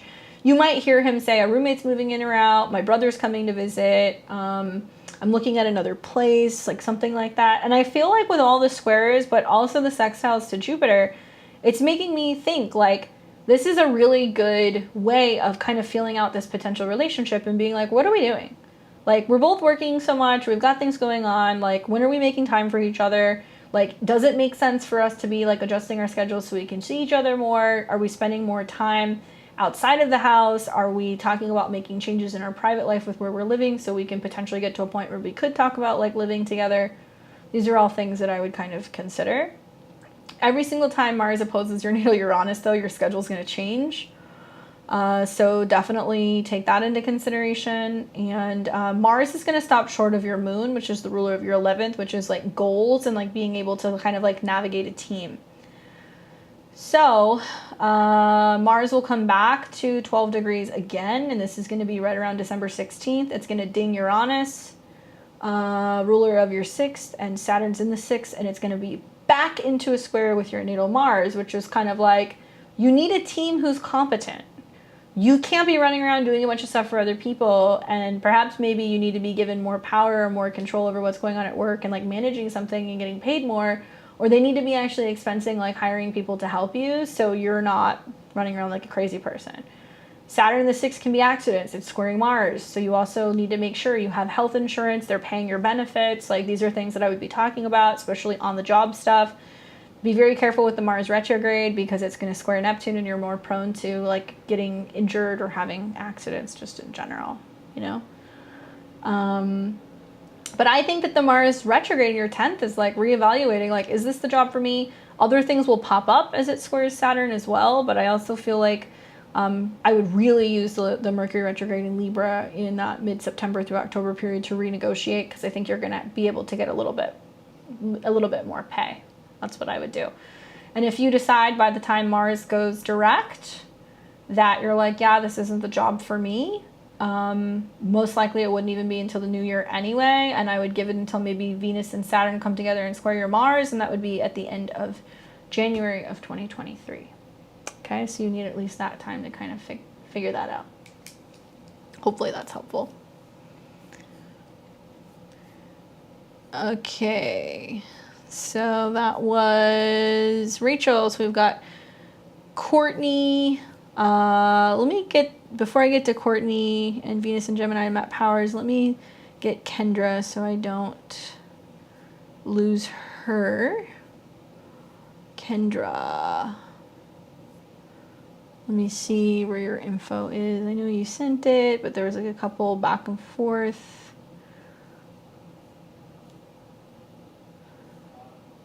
At the bottom, thank you. All right, so let's plug Kendra's info in. May 16th, 88.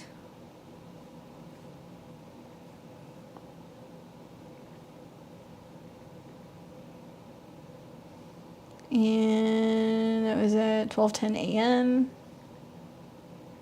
Thank you. North Bay, Ontario.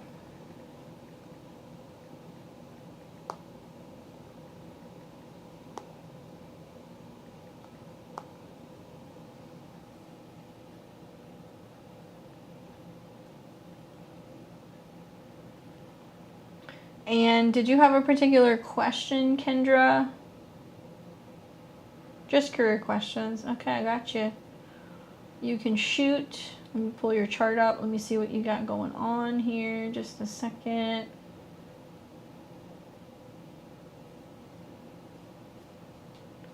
May 16th, 88. Cap rising. Sun in Taurus. Moon in Taurus. Holy cow. How have those eclipses been for you?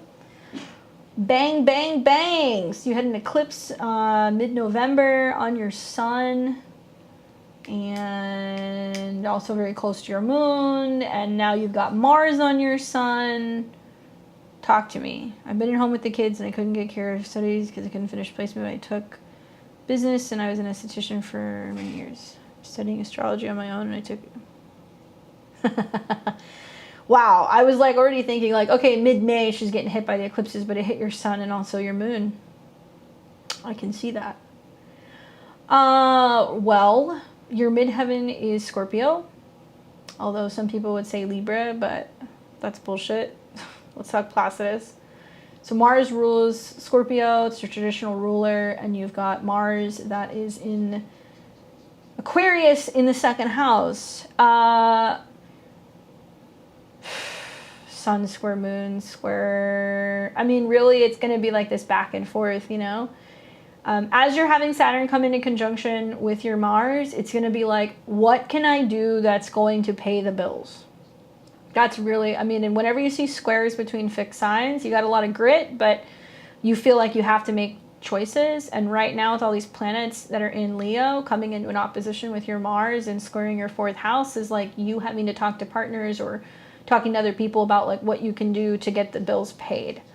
And working right now in terms of trying to bring in what you can in terms of that. You know, for a Cap rising, it's venturing into your 8th house. So it's also like, what are other people paying you? So if you're partnered, is somebody kind of helping you? If you're not, then are you getting child support? Are you getting like spousal support? Like, what do people owe you? Because this is that period of time where you reflect on that. I feel for you personally, number one, I would say, girl, if you're not being careful, you know you have eclipses and you have Jupiter, your Jupiter return coming in. So like you're very likely to have children. Just being all that Taurus, that's very fertile, but also is the ruler of your 5th house, is why you have so many damn kids, which is fine. Jupiter, Sun, you know, they're very, very, very talented and very beautiful. I'm sure like mom, but just Jupiter and the eclipses going there in this next year, it's like you're either going to have another kid or you're going to launch your business. You've got Jupiter, Sun, and the moon. So 3 children. How many kids do you have? Yep, 3 babies. There we go. You should have 3. That's how you guys can tell how many planets are sometimes whole sign connected to the 5th. Yeah. Here's the thing. What is it going to be? What are you giving birth to in this next year, right? Is it going to be an aesthetic business where you're doing more in regards to the Taurus realm of aromatherapy, facials, you're creating products, you're working with natural stuff, like, or is it the baby going to be Saturn leaving your Mars, Uranus coming into conjunction with your Jupiter and then your Sun, and then you realize that you're wanting to launch some kind of a business where you're working more in the intuitive 4th house Taurus realm, where you're using astrology to help people understand their family patterning. You could be an excellent teacher. I also wonder if like children's astrology or astrology revolving around helping children or guiding parents and understanding their natural talents can be helpful. I would say that, you know, right now with where you're at, you're moving through a lot of energy that's like really dealing with your 11th house. So it's like, what do you want? You know, what is it that your goals are, right? That's what I would be focusing on right now. I think with the eclipses that are still playing out right now, Mars is coming in conjunction with your with your Sun. So it's reactivating that eclipse. You're learning a lot from your children. You're doing a lot of inner child work. Mars coming into conjunction with your moon. You're going to be a little touchy until the end of August. But I really feel like personally for you, like you're going to have to make a decision. Saturn coming into conjunction with your Mars is you being like, okay, what's actually going to pay the bills and what's going to help me, you know, do what I need to do to get the house payments paid and all that fun stuff. And you may feel like you're doing work that's just to pay the bills until Saturn leaves your Mars, which is going to be about spring of next year. But then when you see that Saturn changes signs, it goes into Pisces, which is the ruler of your 2nd house. It starts sextiling your Jupiter and your Sun. I'm like, oh my God, like astrology. If that's something that you really, really want to do, you could do it. Being a Scorpio, midheaven, ruled by Mars. Mars is in Aquarius, which is about making money with astrology. It's like, yeah, you could do it, but what else is there? You know, you're not the kind of astrologer that's just going to day in, day out tell people things. You either need to work with children, you need to work with artists, work with creatives, maybe work with people who are creatively trying to find like when to launch projects. You might work with other entrepreneurs. You might work with artists. There might be something revolving around art and aesthetics and creativity that is somehow influenced by astrology. Like I've seen people who have some of these that are like, I do astrology and herbalism, or I do astrology and color therapy, or I do astrology and music, because Taurus also rules music as well. So I think that something in collaboration with that, and Sun square Mars is also just like, unfortunately, it's been a lot of like focusing on relying on men in the family or working through stuff in relation to, you know, somehow needing to rely on husbands or fathers and that kind of stuff. But, you know, I think herbalism could be a decent direction with your North Node in Pisces in the 2nd, which can literally be about food and herbs in the body. I would also look more into like astrology and sound healing. That's something else that I would kind of think about. Neptune on your ascendant also is pretty dreamy. It's got that really strong Neptune vibe, which is the whole sign ruler of your 3rd. So that is very psychic, very intuitive. Perhaps maybe you could do like something where you record readings and you send it to people. Just be focusing on your voice so that way you can do it, you know, when you have time. That way you have more time to do more of the other things. Because as Uranus goes through your Jupiter, you're going to learn more astrology. As Uranus comes into conjunction with your Sun, you're also going to become even more intuitive and even more psychic than usual. And I have a feeling that that might be where you start talking to people about treating ailments with the body, either through sound healing or working with aromatherapy, working with crystals, working with herbs, because it's all like that earthy energy, you know, the relation of the second house.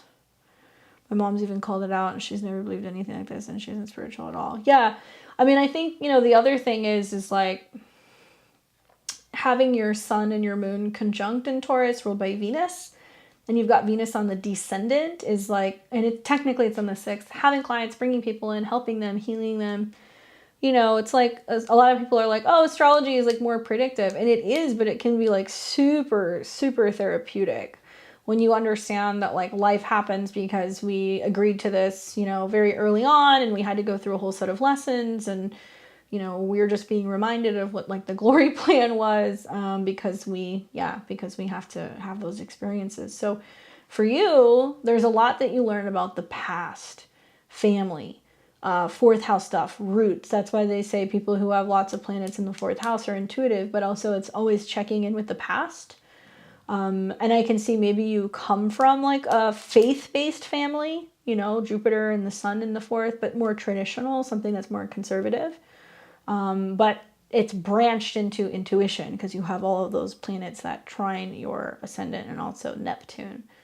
Something else that might interest you is also like astrology and family planning. So talking to people around the idea of like, you know, children and understanding their children's chart, or when children come in, or talking to parents about their chart, which I think is, we need more astrologers who are doing that so we can help, you know, educate parents about like a household where you just like basically raise all the kids the same way. Like it doesn't work like that. So if we're teaching them more about their kids' individual chart, they can really nurture, and we can see healthier families, you know, and be kind of helping kids get on the path, almost like a counselor in a way, by understanding what they're good at. So I think that can be like really helpful, maybe considering something of that nature.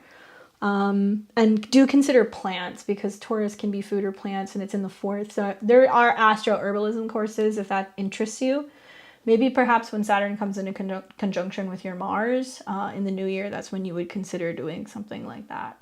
It can be really helpful. Like I did that, you know, I took an astro herbalism course. I've always had an interest in herbalism. I have a stellium of planets in my 4th house, but more for like, hey, these are things that you can do to kind of like, you know, give offerings, or things that you can put in candles or baths that can like help, but never really went all the way with it. But you could, that or aromatherapy, even like Bach essences and working with flowers, that can be really helpful for you as well, because Taurus is flowers, right? Just food for thought. But yeah, you'll get really artistic and creative with what you do with astrology. And I'm interested to see when Uranus comes into conjunction with your sun, it's really going to kick up a lot more. Yeah. And, you know, if you're studying, keep studying. If you want, I have courses on my website, and I'm going to start teaching more advanced lessons probably at the end of this year. Start talking to people about return charts and transits, and I'm going to be teaching more. You are so welcome. It was great getting a chance to read for you. Good luck. Exciting to see what you're going to do. All right, so we've got Courtney. Courtney, there she is. Do I have you in here? Are you the October 11th, 82? You're welcome. Your sun is my Pluto polarity point. You and I are very, very similar. I have a lot of friends from May of 89. Some of my best friends are born that year. You guys are something else. You guys are super passionate people. What's up, Courtney? So that's you, the October 11th, 82. What questions do you have for me? What would you like to know? Well, I see who I have next.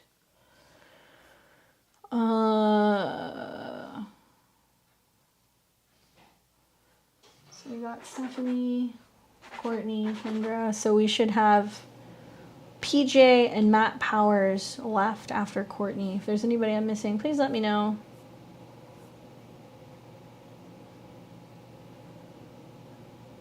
Love, career, health. Pick a topic. Which one do you want to know about?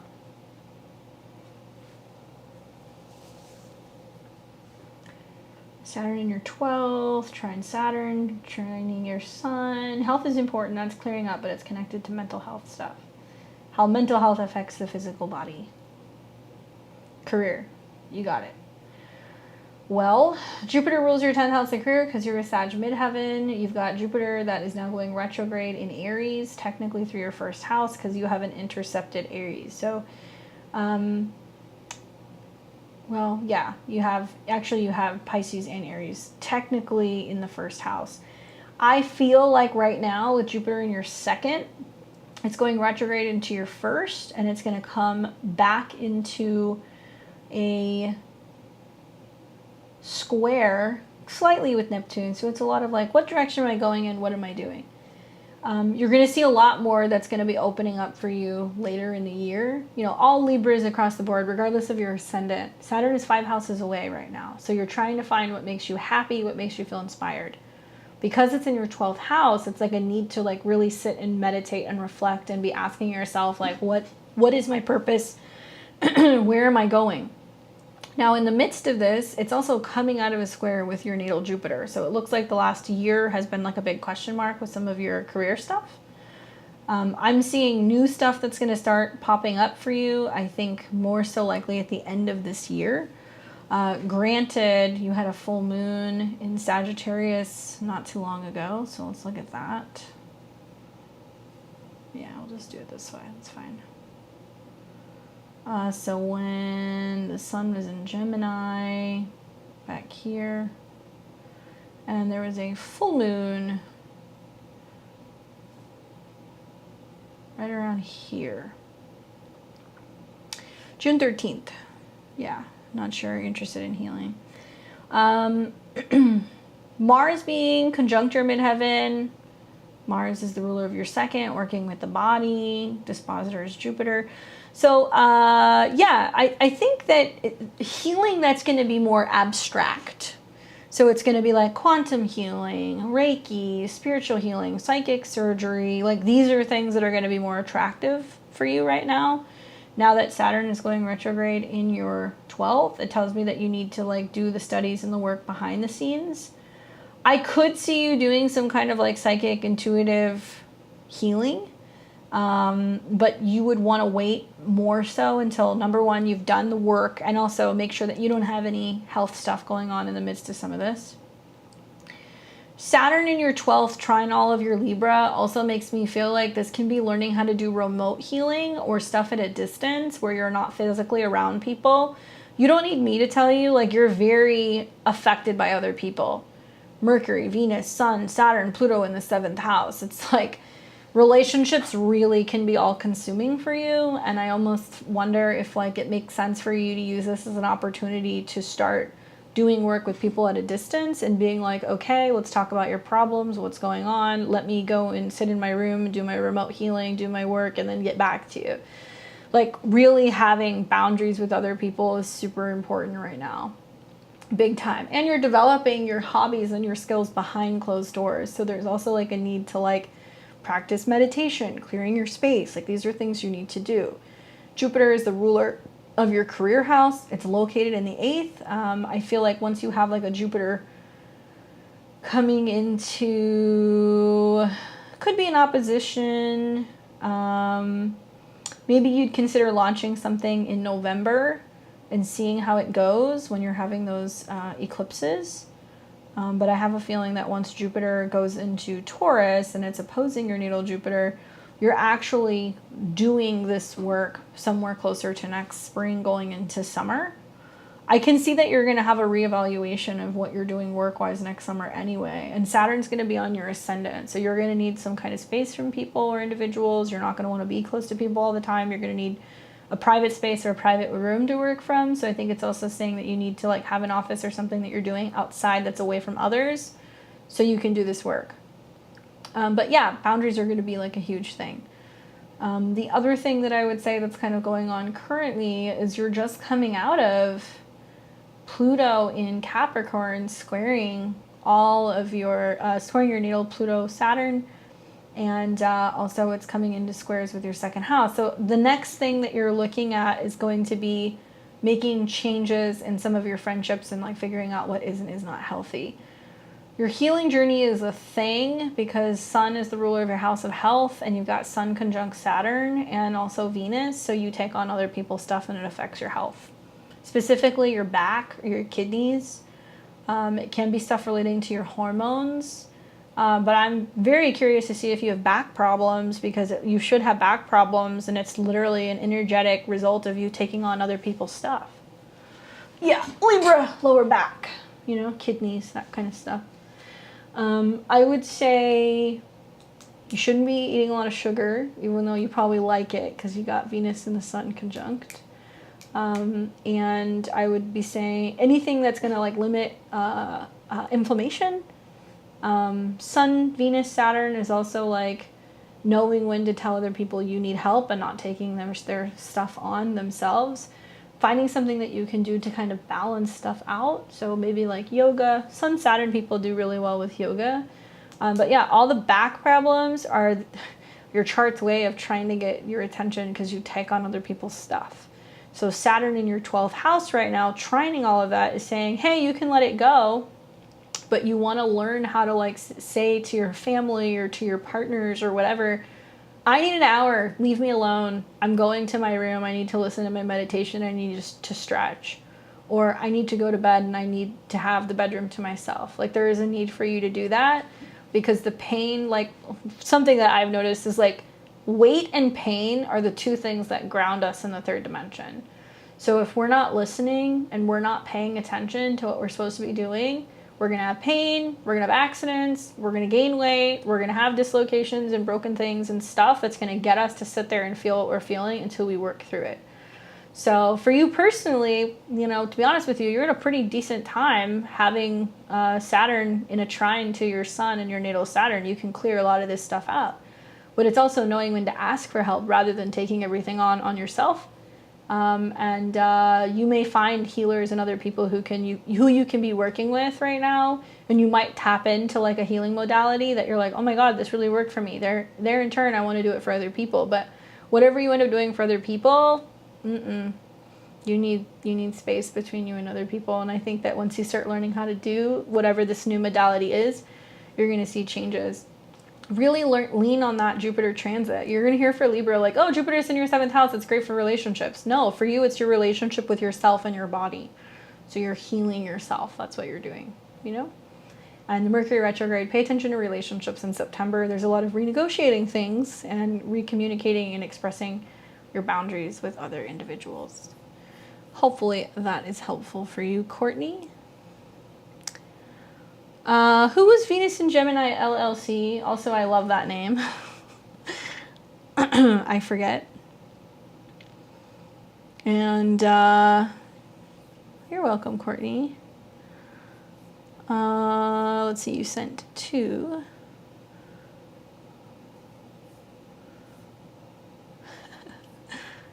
Thank you.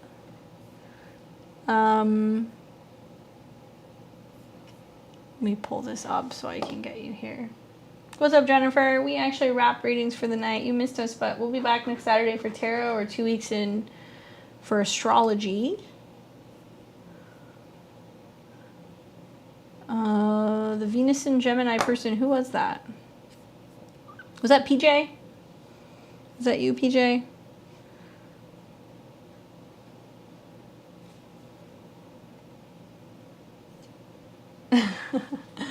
Thanks, Jennifer. We'll see you soon. Don't worry. PJ. I think that was you. I could be wrong.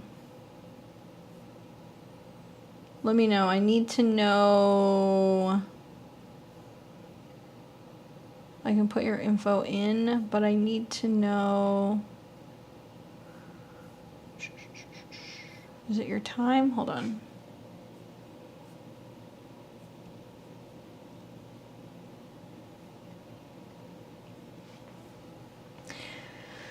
Let's see.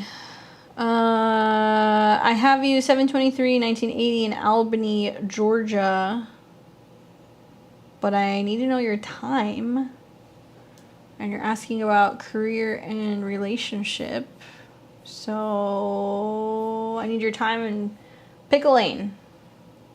I'll come back to this. I'm going to take Kurt while we're doing this, while we're waiting for you to get your info back to us. Matt, let me get you in here.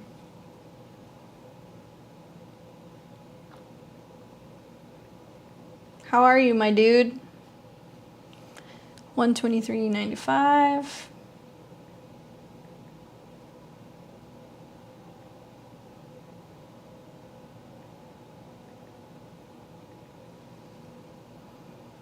$9:53 a.m.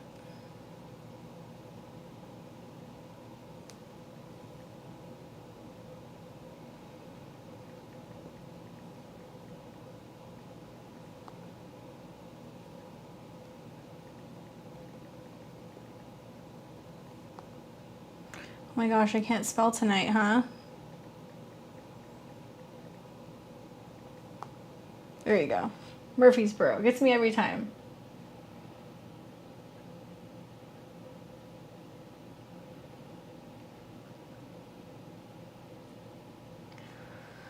Okay, that Aries rising. Asking about my right eye, which was injured at work, and I have to have retinal detachment surgery back in October last year. Recovery went well, but I accidentally hit myself in the eye last week, and it's been sore. Trying to wipe my big Aries rising forehead. Sorry, that makes me laugh. I'm just getting used to not having to wear glasses all the time, and my hand kind of slipped. I don't know if that makes sense. I almost certainly will be okay. I'm very paranoid about it. I just want to see what the astrology says. I don't want to have another eye surgery. I already have a checkup this Thursday. The doctor always tells me stop being so paranoid. Unfortunately, when I heard the first time, okay, got it. And this is your right eye. So hold on a second. I gotta look something up really quick. So the right eye on a man is different than a woman, and I always forget. So let me just double check. C, D, E. E. Eyesight, eyes. Okay, so right eye. So right eye of a man is the sun. Okay. So let me know if you're with me, Kurt. So your sun, which is Aquarius, I have good news for you. Number one, Mercury is going to trine your sun, so that's going to be about getting results and, knowing for sure, like, is everything okay? So I have a feeling, even though you're going on Thursday or whenever you're going, the new moon that's taking place on the 26th, which is going to be square Mars in the second house, is going to be like you being like, oh my God, it might take until after this period for you to like not feel flustered, I guess is what I'm getting at. But because Mercury rules health whole sign wise to your 6th, it's going to come in conjunction with your sun. It's going to be like somebody being like, hey, you're good.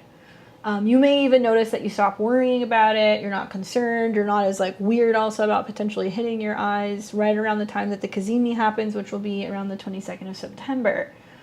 Also, that is going to be in a trine to your sun. So you're going to be fine. I'm not seeing any issues here. Mercury retrograde will also come into conjunction with Venus, which will be right around here. So even if you are paranoid and you're like, I need to talk to another doctor, just tell me, is everything okay? Is it fine? Somebody will tell you at the end of September, you're fine. Because it's going to be trine Pluto, which is also in a loose trine to your sun. Likely also, I didn't catch if you were saying you're used to wearing Aries. I'm getting used to not wearing glasses all the time. You may, this is funny, so I mean you may not have to wear glasses, but you might be like, I'm wearing them a little bit because I want to be sure. So if you go back to wearing glasses a little bit, by the time that you get to the end of September, you're going to have a woman, I guarantee this is going to happen.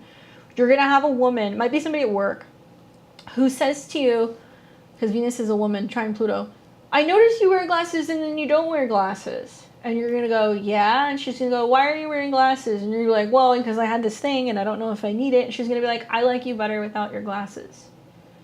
Venus retrograde conjunct Mercury. And you're going to be like, I'm taking off my glasses. So even if you get back into like paranoid, I'm wearing my glasses state, Whether it's because you end up talking to somebody and they're like, you're fine, we've looked at it, here's all the results, you're good. Or like if a girl does end up telling you this, which I think is what's going to happen, where she's like, you don't need them, don't wear them, you're going to stop wearing them.